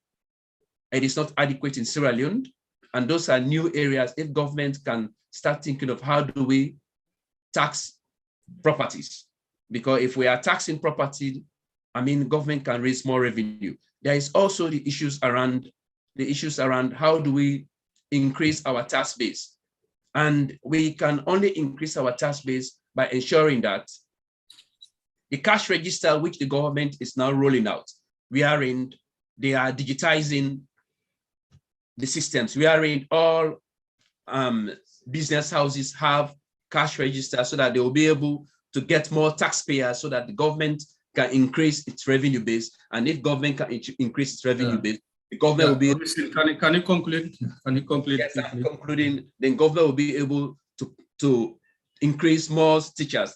But this is all in the pipeline.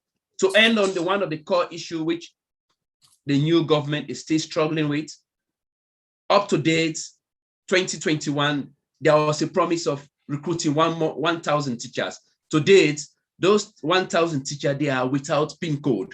And so that is why launching this report at this particular moment, it is more core, it is more key to our government that we can only move our flagship program if we have more teachers, if we invest more on human capital development, because that is the only sure way we can change our situation.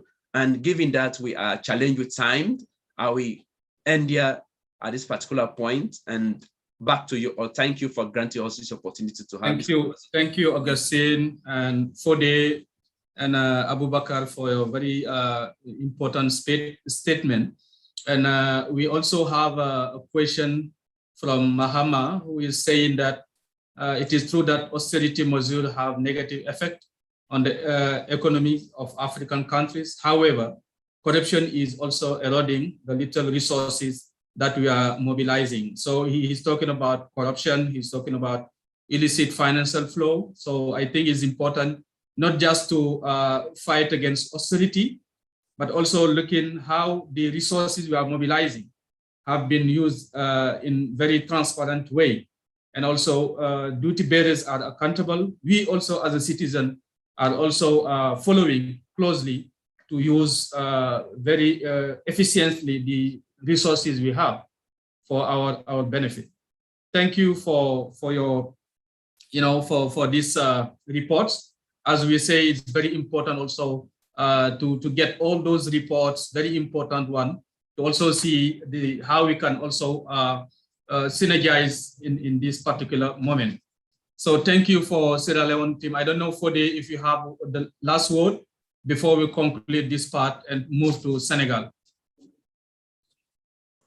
Thank you very much. I think for me, this has been a very interesting conversation. I think what we must do now is to plan out the next step. What do we need to do? Probably to see how we take this first at a regional level, because all of us that are here at ECOWAS country level, how do we take this at ECOWAS level?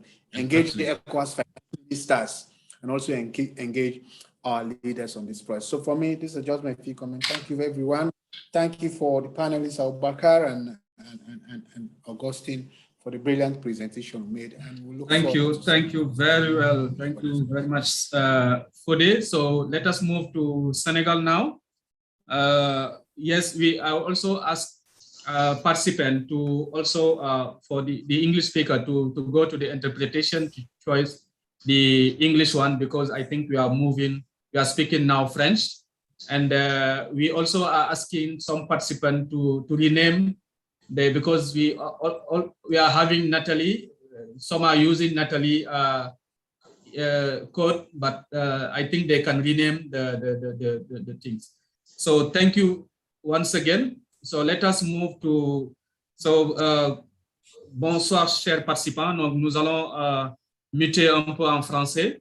Donc et surtout demander nos participants au Sénégal aussi de rester sur le canal français. Donc si vous pouvez peut-être choisir le canal français. So for the English is just to choose the English one, to select the English one. So we have for Senegal side Natalie Soumaoro, who will just give a summary of the Senegal report. We'll have also Mr. Lum from COSIDEP, the NGOs and Trade Union Coalition on Education. We'll have Hamidou Jeju from the trade union, so teachers unions. We'll have also Demba Musa Dembele for Debt Coalition. And we'll have the Minister of Finance, Rep, Mr. Amuzu, who will also take the floor. So I will prefer to start by just Natalie, just to give a brief summary of the report, and we'll move to the others. So the Ministry of Finance will conclude this session. So, Nathalie, donc on va démarrer par toi. Ensuite, on va peut-être donner la parole à la COSIDEP et ensuite à Amidou Djedjou.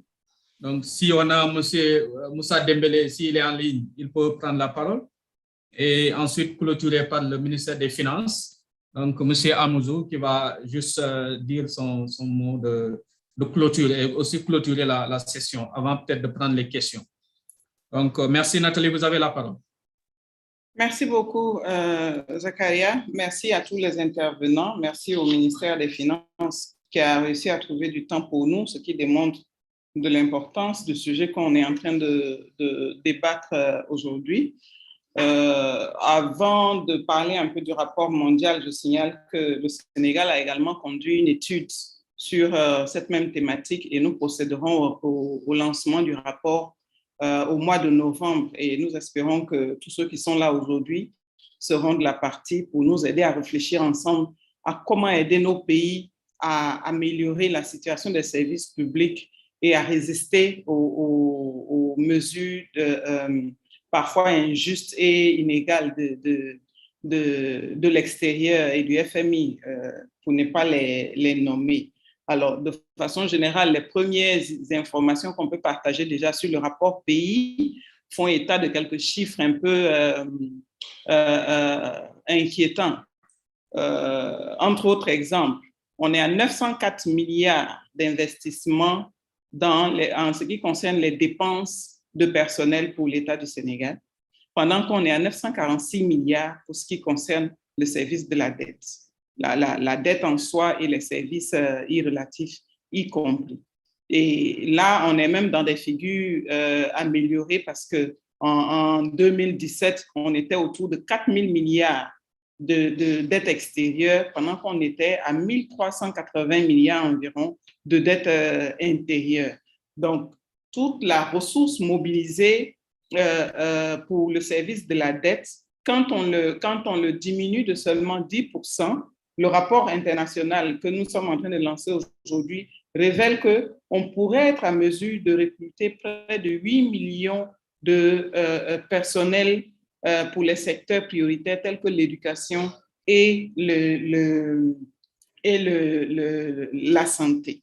Donc, pour nous, il est urgent de repenser la dette, en particulier quand le rapport nous apprend qu'il n'y a pas de rationnel, il n'y a pas de cohérence dans la décision d'imposer les mesures d'austérité. Parce que quand on prend, par exemple, le poids de la masse salariale au ratio du PIB, pour les pays où nous avons conduit l'impact, ça vacille entre des pays qui ont plus de 15%. Oui? Vous nous entendez? Oui? Allô? Yes. Yes, we can hear you. Allô? We can hear you. Okay. Oh, oui. Nathalie, continue. Okay. Est-ce que, est-ce que moi, on m'entend là, Zakaria? Oui, on vous entend, mais il faut couper votre micro. Il y a un autre qui Oui, parce que je ne suivais pas. C'est pourquoi je ne suis pas. On vous entend bien.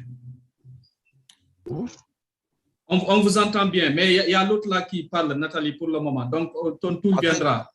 Ah, que lui, je n'entends pas. Lui, je n'entends pas. Celui qui parle, je n'entends pas. Non, c'est ça mon souci. C'est pourquoi j'ai allumé. Ok, d'accord. Donc, tu peux couper après. Elle va parler fort. Nathalie, tu peux augmenter le volume. Oui. Voilà. Donc, certains pays ont une part de PIB consacrée à la masse salariale au-delà de 15%. Il y en a, comme le Sénégal, qui ont une masse salariale consacrée au PIB en dessous de 10%, mais à qui on impose les mêmes mesures d'austérité. Donc, on se demande quel est le rationnel en dessous des mesures d'austérité qui sont posées. Le rapport révèle également que dans ce service de la dette, on n'alloue pas de temps à l'évaluation, aussi bien en T que post-utilisation, pour permettre au pays d'apprécier la valeur ajoutée de la dette, les progrès réalisés ou les défis rencontrés qui pourraient servir de justificatif à continuer les mesures qui chaque fois sont annoncées comme des mesures temporaires, mais la temporalité devient une permanence qui finit par créer des goulots d'étranglement sur la capacité des gouvernements à assurer des services publics de qualité. Et naturellement, le rapport reconnaît l'impact important que ces coupures ou ces investissements dans le service de la dette ont sur la disponibilité des services publics, en particulier pour les secteurs de l'éducation, pour les secteurs de la santé, pour le secteur de l'agriculture.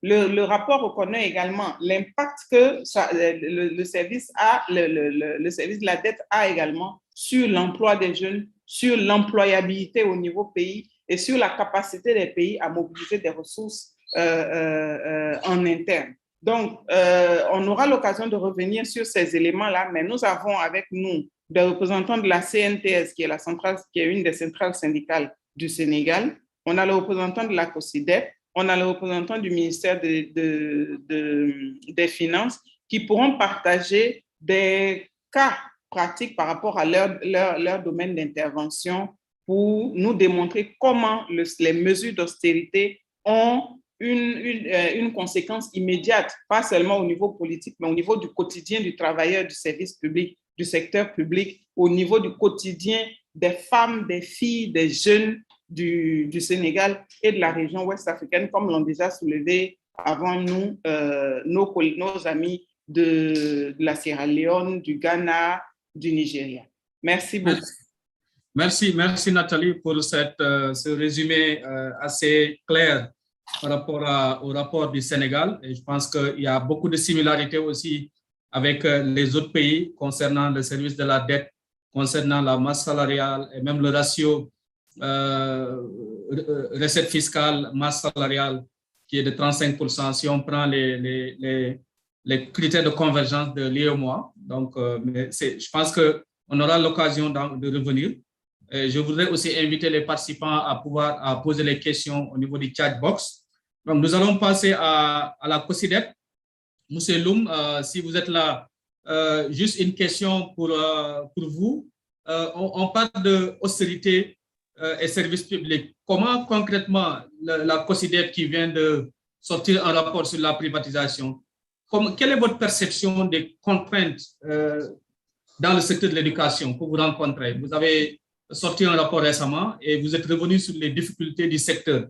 Est-ce que vous pouvez revenir un peu sur un certain nombre de contraintes que vous avez soulignées et qui pourraient être considérées comme les manifestations de l'austérité liées aux conditionnalités du FMI? Merci directeur. Bonjour à tout le monde. Merci de nous avoir associés à ce panel de haute facture.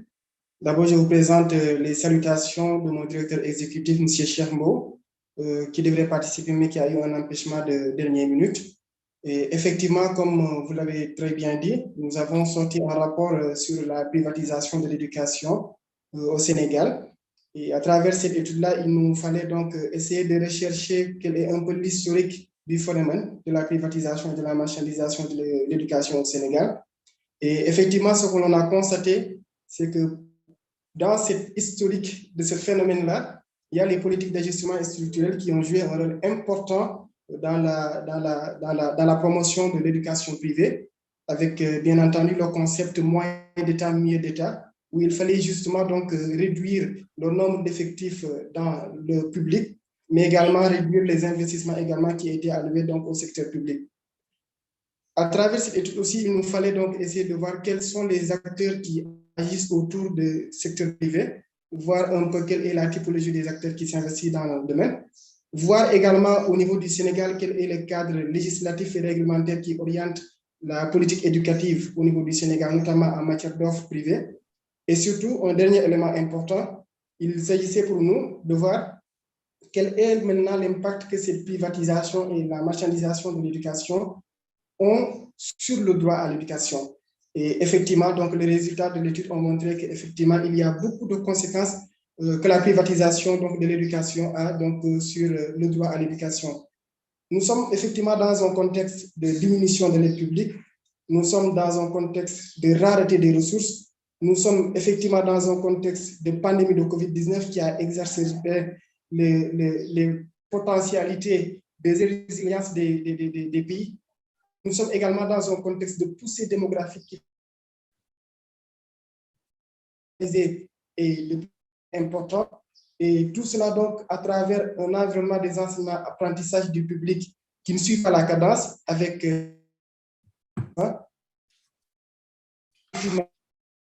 pour à l'éducation avec un développement sans précédent qui sont donc observés au Sénégal dans ces dernières années. Donc, Monsieur Loum, est-ce que vous pouvez couper votre vidéo apparemment avec l'image, avec la vidéo, on vous entend difficilement. Est-ce que vous pouvez couper votre vidéo pour que la bande passante soit mieux?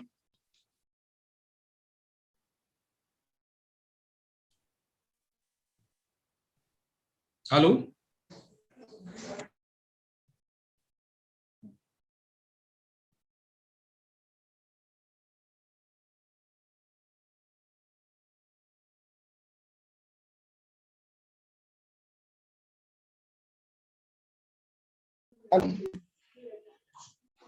Allô, vous me recevez? Allô, monsieur Samaké? Oui, allez-y, oui, on vous reçoit maintenant. Yes, we can hear you. Voilà, donc je disais tout à l'heure qu'effectivement, donc l'étude que nous avons menée sur la privatisation de l'éducation et de la marchandisation de l'éducation au Sénégal a effectivement montré que l'austérité a été un facteur déclencheur de cette forme de privatisation que nous avons donc constatée aujourd'hui au Sénégal. Et cette privatisation donc, a un impact donc, direct sur le droit à l'éducation, avec justement donc, des conséquences dans l'offre d'éducation au public. Et déjà, les chiffres prouvent à suffisance qu'effectivement, cette privatisation est de rigueur au Sénégal, parce que si on considère les différents cycles d'enseignement, par exemple au niveau du préscolaire, l'effectif donc, des élèves inscrits au privé donc, est de 44%, c'est un effectif donc non négligeable. Et à l'élémentaire, c'est un effectif de 18,2% des élèves qui sont inscrits dans le privé. Et au moins, c'est un effectif donc de 17,06% des élèves qui sont inscrits donc dans le privé. Et tout cela, effectivement, montre qu'actuellement, la privatisation de l'éducation est en train de gagner du terrain donc, au niveau du Sénégal. même en termes des établissements bâtis, on constate effectivement que donc, il y a une forte propension des établissements donc, du privé, et cela se constate au niveau donc, de l'élémentaire, où les 16,20% du réseau scolaire sont des établissements privés. Au moins également, donc, c'est un phénomène avec 15,02% donc, des établissements qui sont des établissements privés.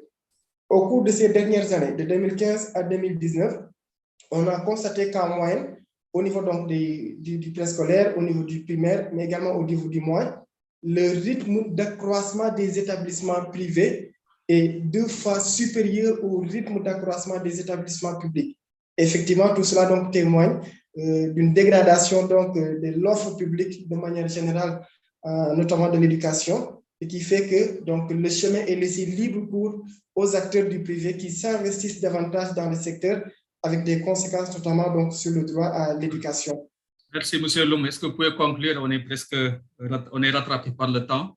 Voilà. Alors, oui, je vais donc conclure. Effectivement, ce rapport donc, a formulé quelques recommandations pour justement donc, qu'on puisse renforcer donc, le dispositif de l'offre publique et qu'effectivement l'essentiel des ressources disponibles puisse être affecté à l'offre d'éducation publique et que l'on puisse aussi évaluer régulièrement l'impact donc, des interventions des acteurs privés sur le droit à l'éducation pour que justement ces mesures d'austérité-là ne continuent pas davantage à favoriser la privatisation de l'éducation qui effectivement aurait un impact direct sur le droit à l'éducation. Je vous remercie. Merci, Monsieur Loum, pour cette brillante présentation. On sait que le rapport vient d'être publié et ça fait vraiment, en tout cas, du bruit au niveau national. Nous espérons que nous pourrons effectivement partager à nouveau ce rapport avec lors d'autres présentations, d'autres occasions. Donc, nous allons passer à Amidou Diédou, donc, qui est le secrétaire général du CELS et donc membre de la CNTS. Donc, M. Diédou, nous savons tous que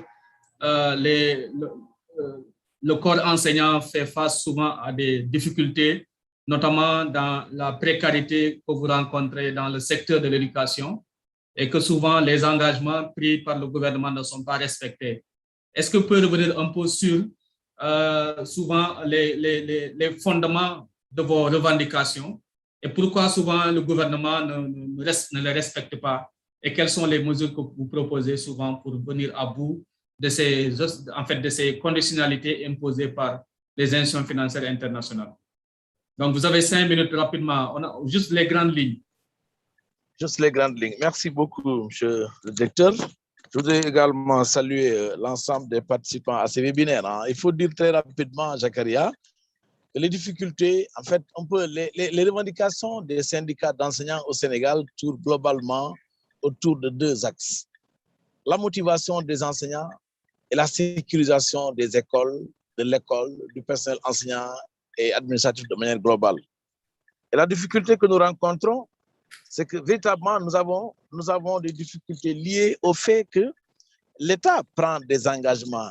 L'État dit être très conscient, justement, mais des revendications des enseignants globalement, prend des engagements, mais dans le respect, il pose énormément de problèmes. La difficulté, chez nous particulièrement, c'est que déjà en 2018, le 30 avril, nous avons signé un accord avec le gouvernement du Sénégal sur la question du système de rémunération qui aujourd'hui au Sénégal pose problème, puisque pour nous, il est inéquitable, il est injuste et qu'il fallait le revoir. Le président de la République avait pris l'engagement d'engager une étude sur la question. L'étude a été menée par le cabinet MGP. L'étude a été rendue publique. Malheureusement, il n'est pas possible aujourd'hui de le partager pour aller dans le sens de voir un peu comment il faut faire pour que ce système de rémunération soit revu. La question également de ce que nous appelons les lenteurs et les lourdeurs administratives, qui pour nous participent de la motivation par la gestion de la carrière de l'enseignant de manière globale. Au-delà de l'enseignant d'ailleurs, la gestion de la carrière du fonctionnaire sénégalais. Pour nous donc, il faut que ces questions soient adressées avec beaucoup plus de rigueur, que les gens comprennent que c'est de manière structurelle que les questions doivent être adressées. Et c'est pourquoi on avait proposé, l'État avait même mis en place, théorisé l'idée de la dématérialisation de la gestion administrative de tous ces gens-là. Malheureusement, pour cette dématérialisation, il faut une volonté politique, mais il faut également outiller, hein, ou du moins, je veux dire, équiper les services concernés. Et ça également, ça traîne le pas. C'est la même chose pour d'autres questions liées, nous, à ce qu'on a appelé le statut des agents fonctionnaires et non fonctionnaires de l'État. Il y va de même également pour la gestion de ceux qu'on appelle les enseignants décisionnaires d'une part et fonctionnaires d'autre part au Sénégal. Pour nous, donc la question, elle tourne fondamentalement, comme je l'ai dit, et c'est peut-être par là que je vais terminer, elle tourne fondamentalement autour de la motivation et de la sécurisation. Et c'est pourquoi on a eu 2 années après la Covid, on a eu 2 années au niveau du Sénégal, durant lesquelles les syndicats ont cru devoir observer une pause, une léthargie pour permettre à l'État de prendre à bras le corps cette question-là. Mais on se rend compte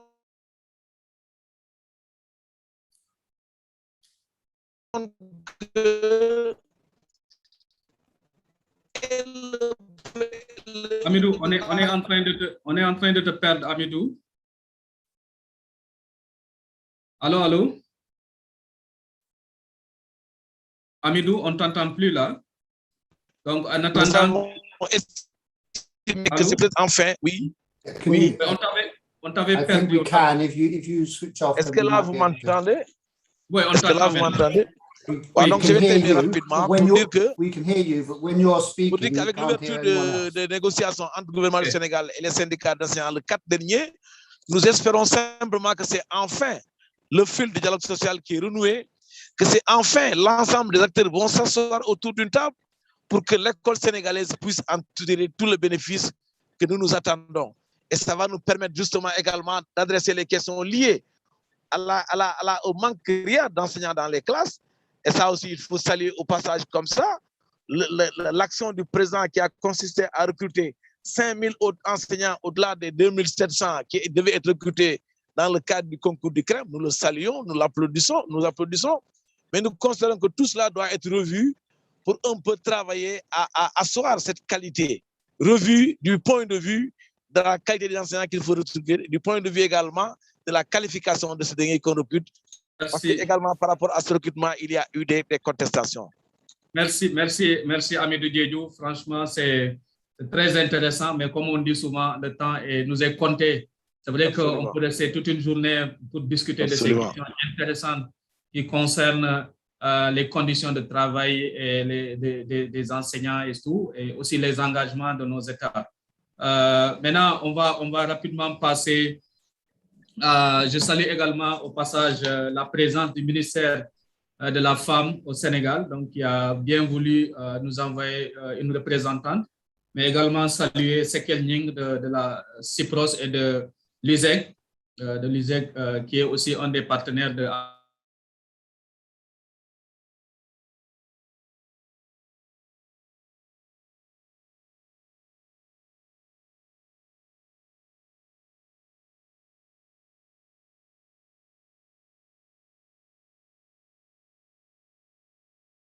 Vous nous entendez? Allô? Vous nous entendez? Allô? OK. Oui, nous suivons. OK. On était en train de remercier M. Sekel Ning qui nous a rejoint du CIPROS. Thank you, Ruth. Est-ce que M. Moussa Dembélé est prêt? Oui, je suis prêt, madame. Vous m'entendez? Okay. Vous conduisez pour nous l'initiative pour l'annulation de la dette. Donc, je suis sûr que vous avez beaucoup à nous dire par rapport à la situation de cette pays de l'Afrique. Allez-y. Alors, écoutez, madame, je ne sais pas à ce titre que j'interviens. Je remercie Zach et ActionAid pour l'invitation. Bon, je n'ai pas lu le rapport, bien sûr. J'ai écouté quelques commentaires. J'avais une réunion auparavant et j'ai pris le train en marche. Mais ce que je veux dire très rapidement, c'est des observations générales. La première chose, c'est de féliciter ActionAid pour cette étude qui déconstruit le discours néolibéral sur l'austérité, comme on le sait, qui a été imposé à nos pays depuis les années 1980 avec la Banque mondiale et le Fonds monétaire international. Et c'est ça qui continue sous d'autres formes. Et par conséquent, c'est bien d'avoir une étude factuelle qui montre l'impact négatif de ce genre de discours et surtout l'austérité pour des pays qui ont besoin de tout pour pouvoir se développer. Et donc, je crois que la COVID a démontré la nécessité d'un secteur public fort dans certains domaines essentiels. C'est la santé, c'est la production alimentaire et bien sûr les autres services de base. Et aujourd'hui, on entend des discours même de certains chefs d'État qui parlent de souveraineté alimentaire, souveraineté énergétique, souveraineté pharmaceutique. C'est très bien. Mais encore faut-il passer des discours à des politiques différentes. C'est-à-dire rompre avec le paradigme néolibéral qui a fait faillite, pas seulement chez nous, mais même chez eux là-bas, aux États-Unis, en Europe. Donc, rompre avec ce paradigme néolibéral, ça veut dire réhabiliter l'État. C'est de cela qu'il s'agit. Parce que le secteur public, la taxation, c'est l'État qui est derrière tout ça. Et tant que l'État n'est pas réhabilité, il va de soi que nous n'aurons pas un secteur public fort, que certains services essentiels qui doivent aller aux populations, ces services ne seront pas bien sûr mis à leur disposition ou alors seront de piètre qualité. Et depuis quelques années, pourtant, il y a des voix qui se sont élevées pour demander la réhabilitation de l'État en Afrique. C'était déjà la CNUSERD en 2007 qui a fait un rapport sur cela, suivi par la suite par la Commission économique des Nations Unies pour l'Afrique en 2011 et 2014. Et on demande aux pays africains et à d'autres pays du Sud de mobiliser davantage de ressources à l'interne. C'est dans tous les discours internationaux. C'est ce qu'on voit, ce qu'on entend, mais cela passe par la réhabilitation d'un État engagé et qui taxe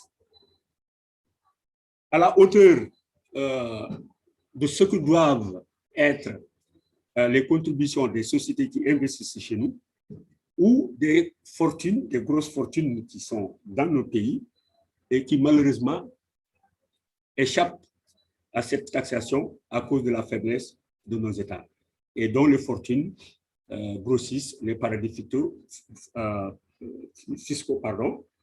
Et dans l'actualité récente, c'est les Pandora Papers avec des millions qui se sont évaporés de nos pays pour aller dans ces paradis. Et donc, voilà, c'est ce que je voulais partager avec vous. Réhabiliter le secteur public, mais cela passe par la réhabilitation de l'État, par la rupture avec le paradigme néolibéral actuel. Merci. Merci beaucoup, M. Dembélé.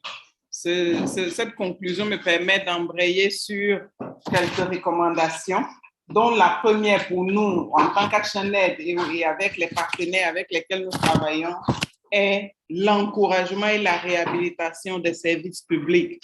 C'est devenu crucial, c'est devenu important.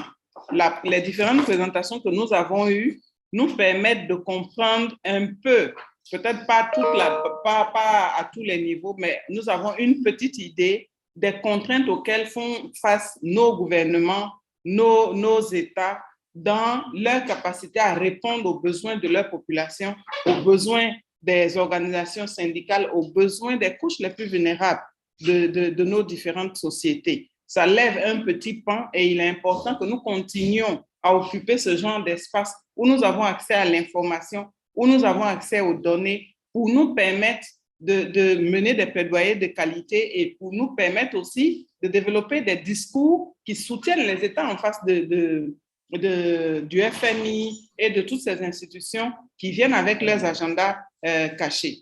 Donc, outre la réhabilitation et la protection des services publics, il est également important pour nous de protéger les travailleurs du public qui sont, à dire vrai, les protecteurs de la dignité humaine. Ils ne sont peut-être pas tous médecins, ils ne sont peut-être pas tous infirmiers, mais ils sont ceux qui nous donnent la connaissance. Ils sont ceux qui nous aident à avoir des modèles de sécurité alimentaire durable. Ils sont ceux qui nous aident à nous soigner physiquement. Donc, c'est important d'avoir des dispositifs qui les protègent et qui les aident à prendre soin de nous et des couches les plus fragiles de nos communautés de façon générale. Monsieur Zakaria est de retour. On a eu une légère contrainte au niveau de la connexion Internet. Je termine avec les recommandations en insistant également sur la nécessité de mettre en place des dispositifs qui accompagnent la gouvernance. On nous oblige à prendre des dettes, mais au niveau pays aussi, on a du mal à avoir de la visibilité sur la gestion de ces ressources-là. Donc, c'est important pour nous de créer des dispositifs qui permettent aux citoyens lambda de comprendre que l'emprunt qui a été fait en son nom a servi à quelque chose qui lui sert.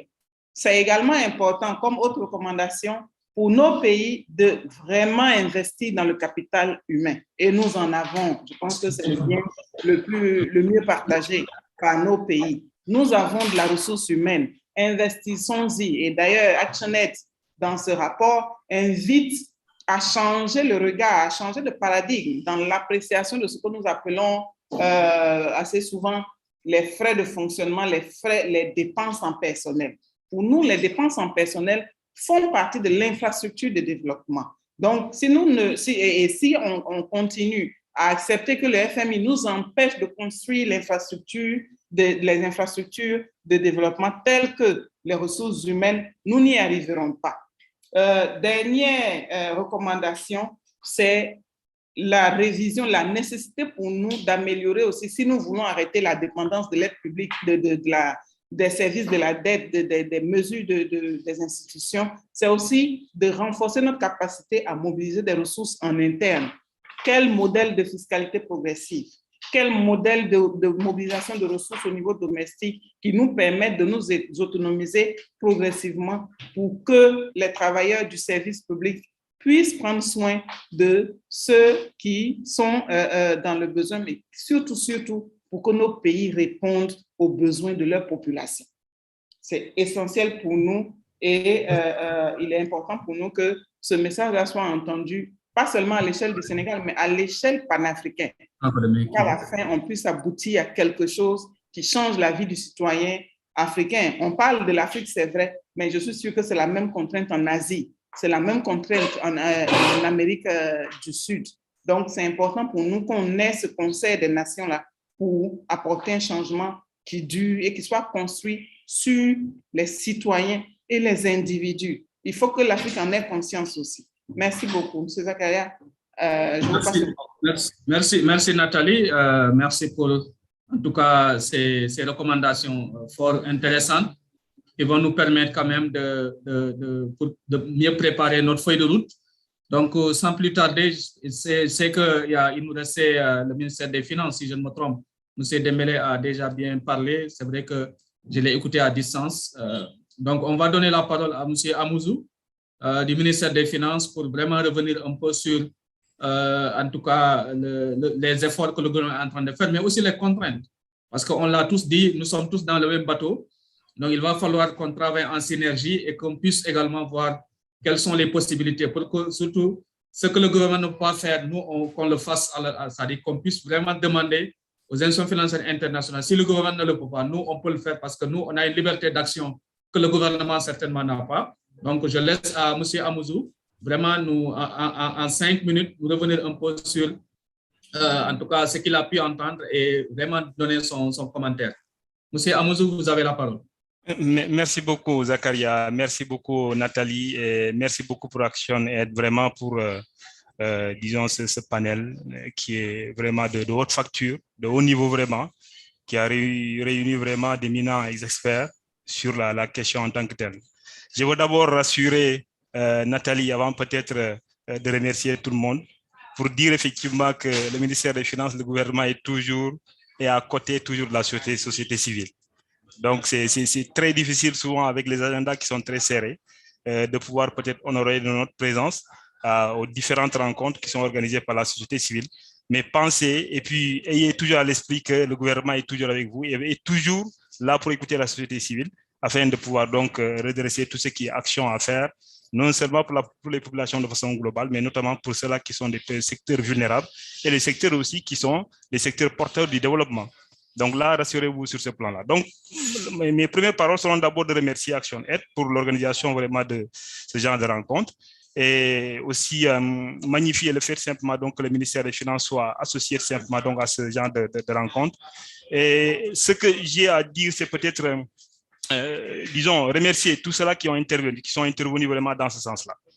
Et sur peut-être 2 à 3 éléments sur lesquels peut-être je vais essayer d'insister, c'est le fait déjà que vous avez pu signaler effectivement que les mesures d'austérité ont des impacts vraiment significatifs sur les secteurs qui sont les secteurs névralgiques du développement et même sur le capital humain, notamment le secteur de l'éducation et le secteur de la santé.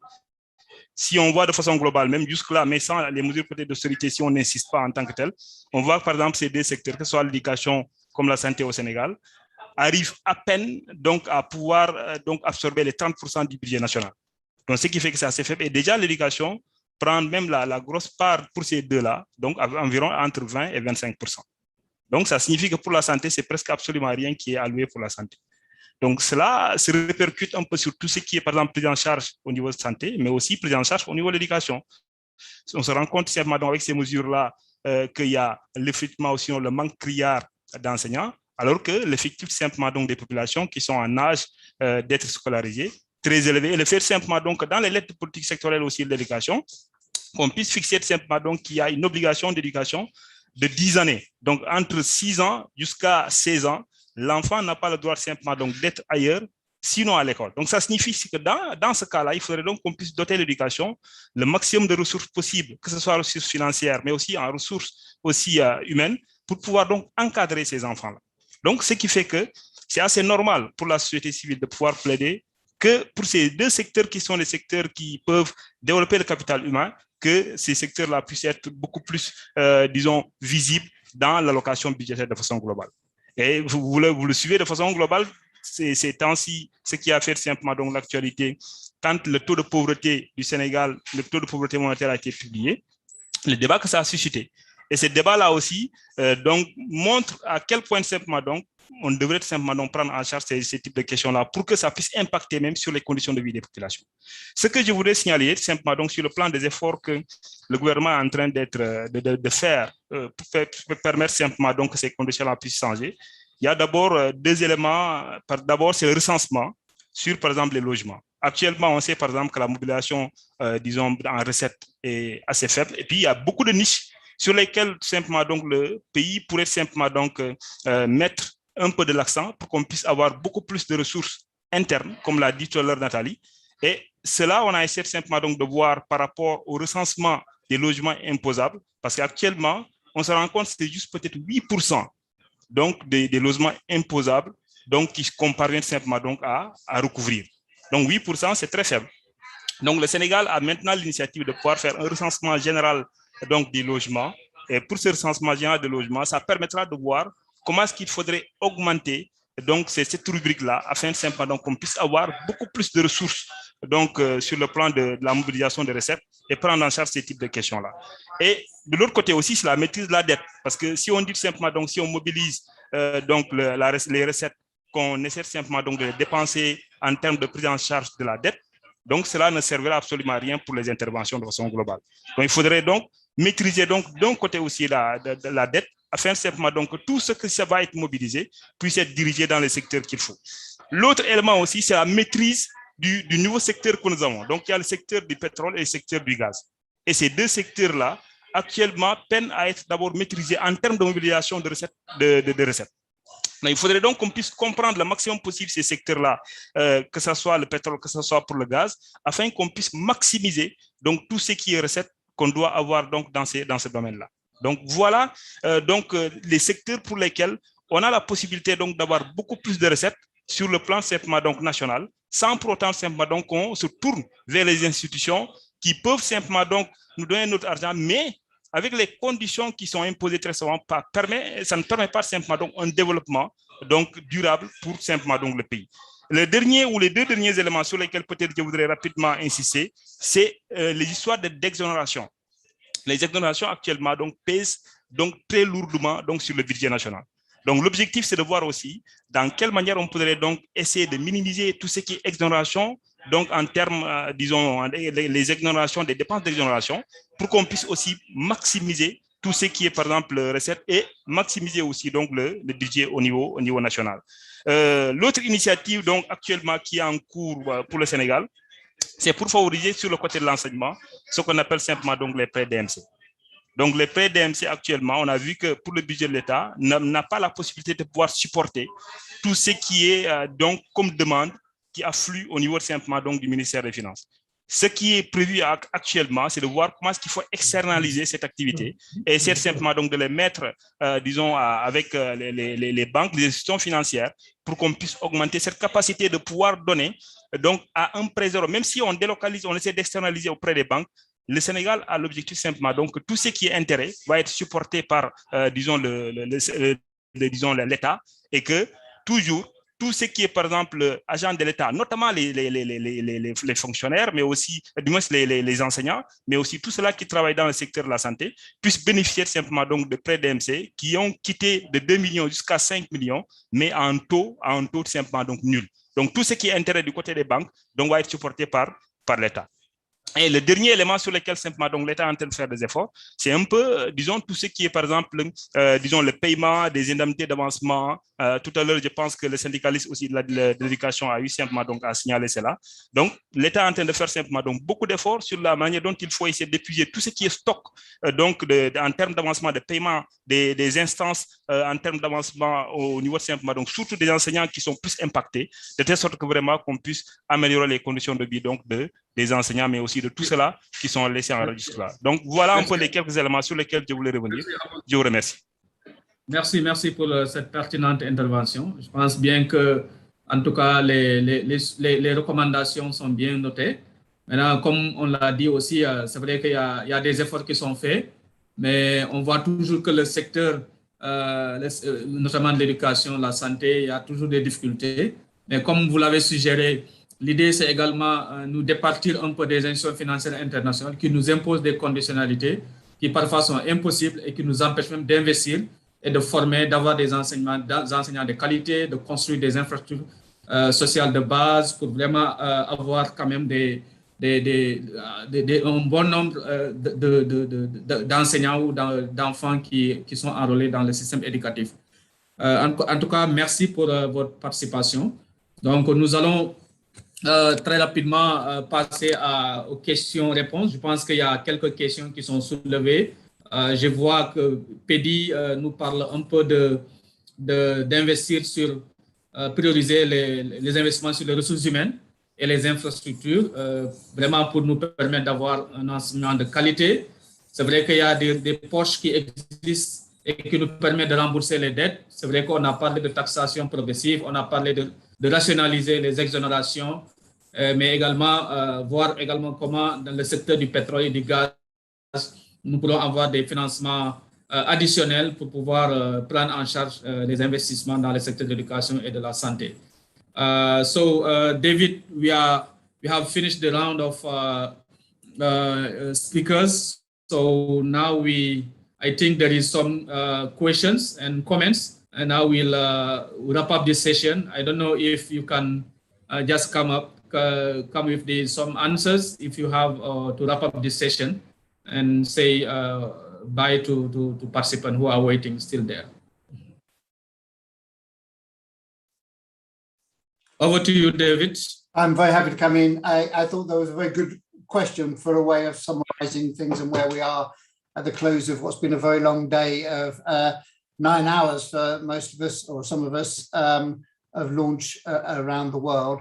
There was this question of what are the key 3 issues that people should take away and what are the 3 key actions. And I just put something in the chat box on that. I think absolutely central to start with is to recognize that these public sector wage bill constraints do serious damage to the achievement of health and education goals, to the public sector as a whole, to progress on gender equality, to progress on human rights and on the Sustainable Development Goals.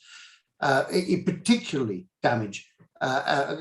cause sort of triple burdens on women because it limits access to public services for women. When public services are constrained, women are the first to lose access in many cases.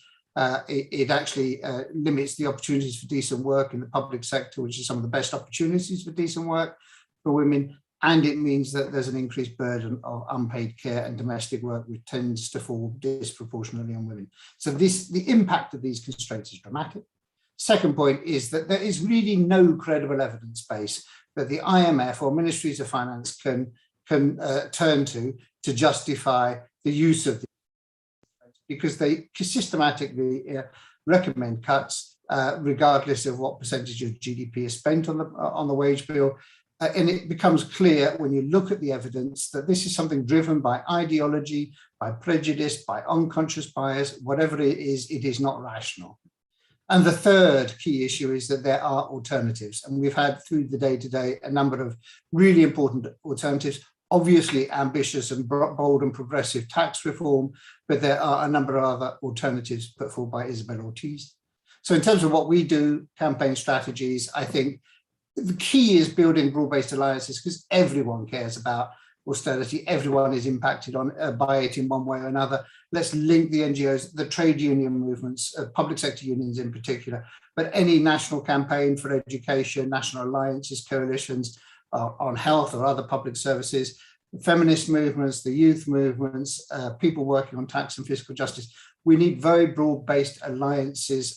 In many cases, I think you'd find sympathetic support from small and medium-sized businesses and business associations to push back on the impact of austerity on countries. So build those alliances. Secondly, put pressure on your own government, because I think we need to build this and fight this country by country. But where your government is receptive and open to alternatives, work with them, become allies with your government and help your government to make the case that these policies should not be pursued, and defend and resist the pressure from the IMF and the international community. Where your government is not receptive, protest, make a noise, because all of the evidence suggests that the only cases where public sector wage constraints have been opposed has been where there has been strong resistance by protest, by strikes, by public action. And then thirdly, bold in reimagining the public sector. This is the moment to do it. This is the moment to think differently. We are facing with this disruptive moment of COVID. We've seen the value of the public sector in many cases in the context of COVID, the need for coordinated government action, not fragmented private provision. We need to recognize that a meaningful response to the climate crisis, a meaningful green transition, will have to have the public sector and the public sector workforce at the absolute center of our concerns. So let's really work together to put forward a bold alternative that sees the public sector and the public sector workforce as right at the heart, as the engine of development, as the strategic long-term investment that every country needs to achieve sustainable development. So those would be my... Thank you, David. Thank you, David. I would like to take this opportunity to thank all the speakers from Nigeria, Ghana, Sierra Leone, Senegal. Really, it was very, very useful. And I think so in terms of way forward, we can also build on what you have also shared in summary. We can use it and also build our momentum right now. So thank you, everybody. So I don't know if there is a final word from you, David, but for my end, and I'm done. So thank you, everybody, and bye. I will say thank you, Zakaria, for your brilliant chairing of this session. Thank you to all colleagues in ActionAid, in allies and affiliates of Public Services International and Education International. Been a great collaborative effort to do the research and to share this internationally. And we are going to continue to work on this, not just for the next few months, but for the next few years. It needs sustained engagement. We need to keep working together in these sorts of alliances. and we're committed to doing that. So this is the beginning, it's not the end.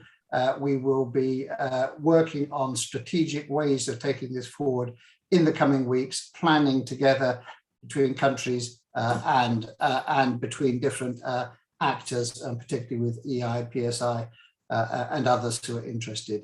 So I would like to say a final thank you to everyone who's been part of the whole day, starting in Vietnam and Nepal early this morning, through Tanzania, Malawi, Zimbabwe, the international launch, colleagues in Ghana, Nigeria, Sierra Leone, and Senegal. It's been a wonderful collective effort, and thank you so much to everyone, and good night. Merci beaucoup, merci à tout le monde. La lutte continue. Bye-bye. Bye-bye. Bye-bye. Yeah, Merci. definitely. Merci beaucoup, camarades. Merci beaucoup, Nathalie. Merci, Zakaria. Thank you. Merci, Thank you very much. Thank you. Thank you all. Bye. Thank you all. Thank you, Zakaria. Thank you for the direction. Yeah, so we'll catch up and do a coordinated discussion, a sub-regional West African discussion. And thank you for the West African angle. Bye-bye. Definitely. Bye. Bye. Thank you. Bye. Thank you, Margaret. Bye. Bye. Bye. Merci beaucoup à tous. Merci, bye. Merci,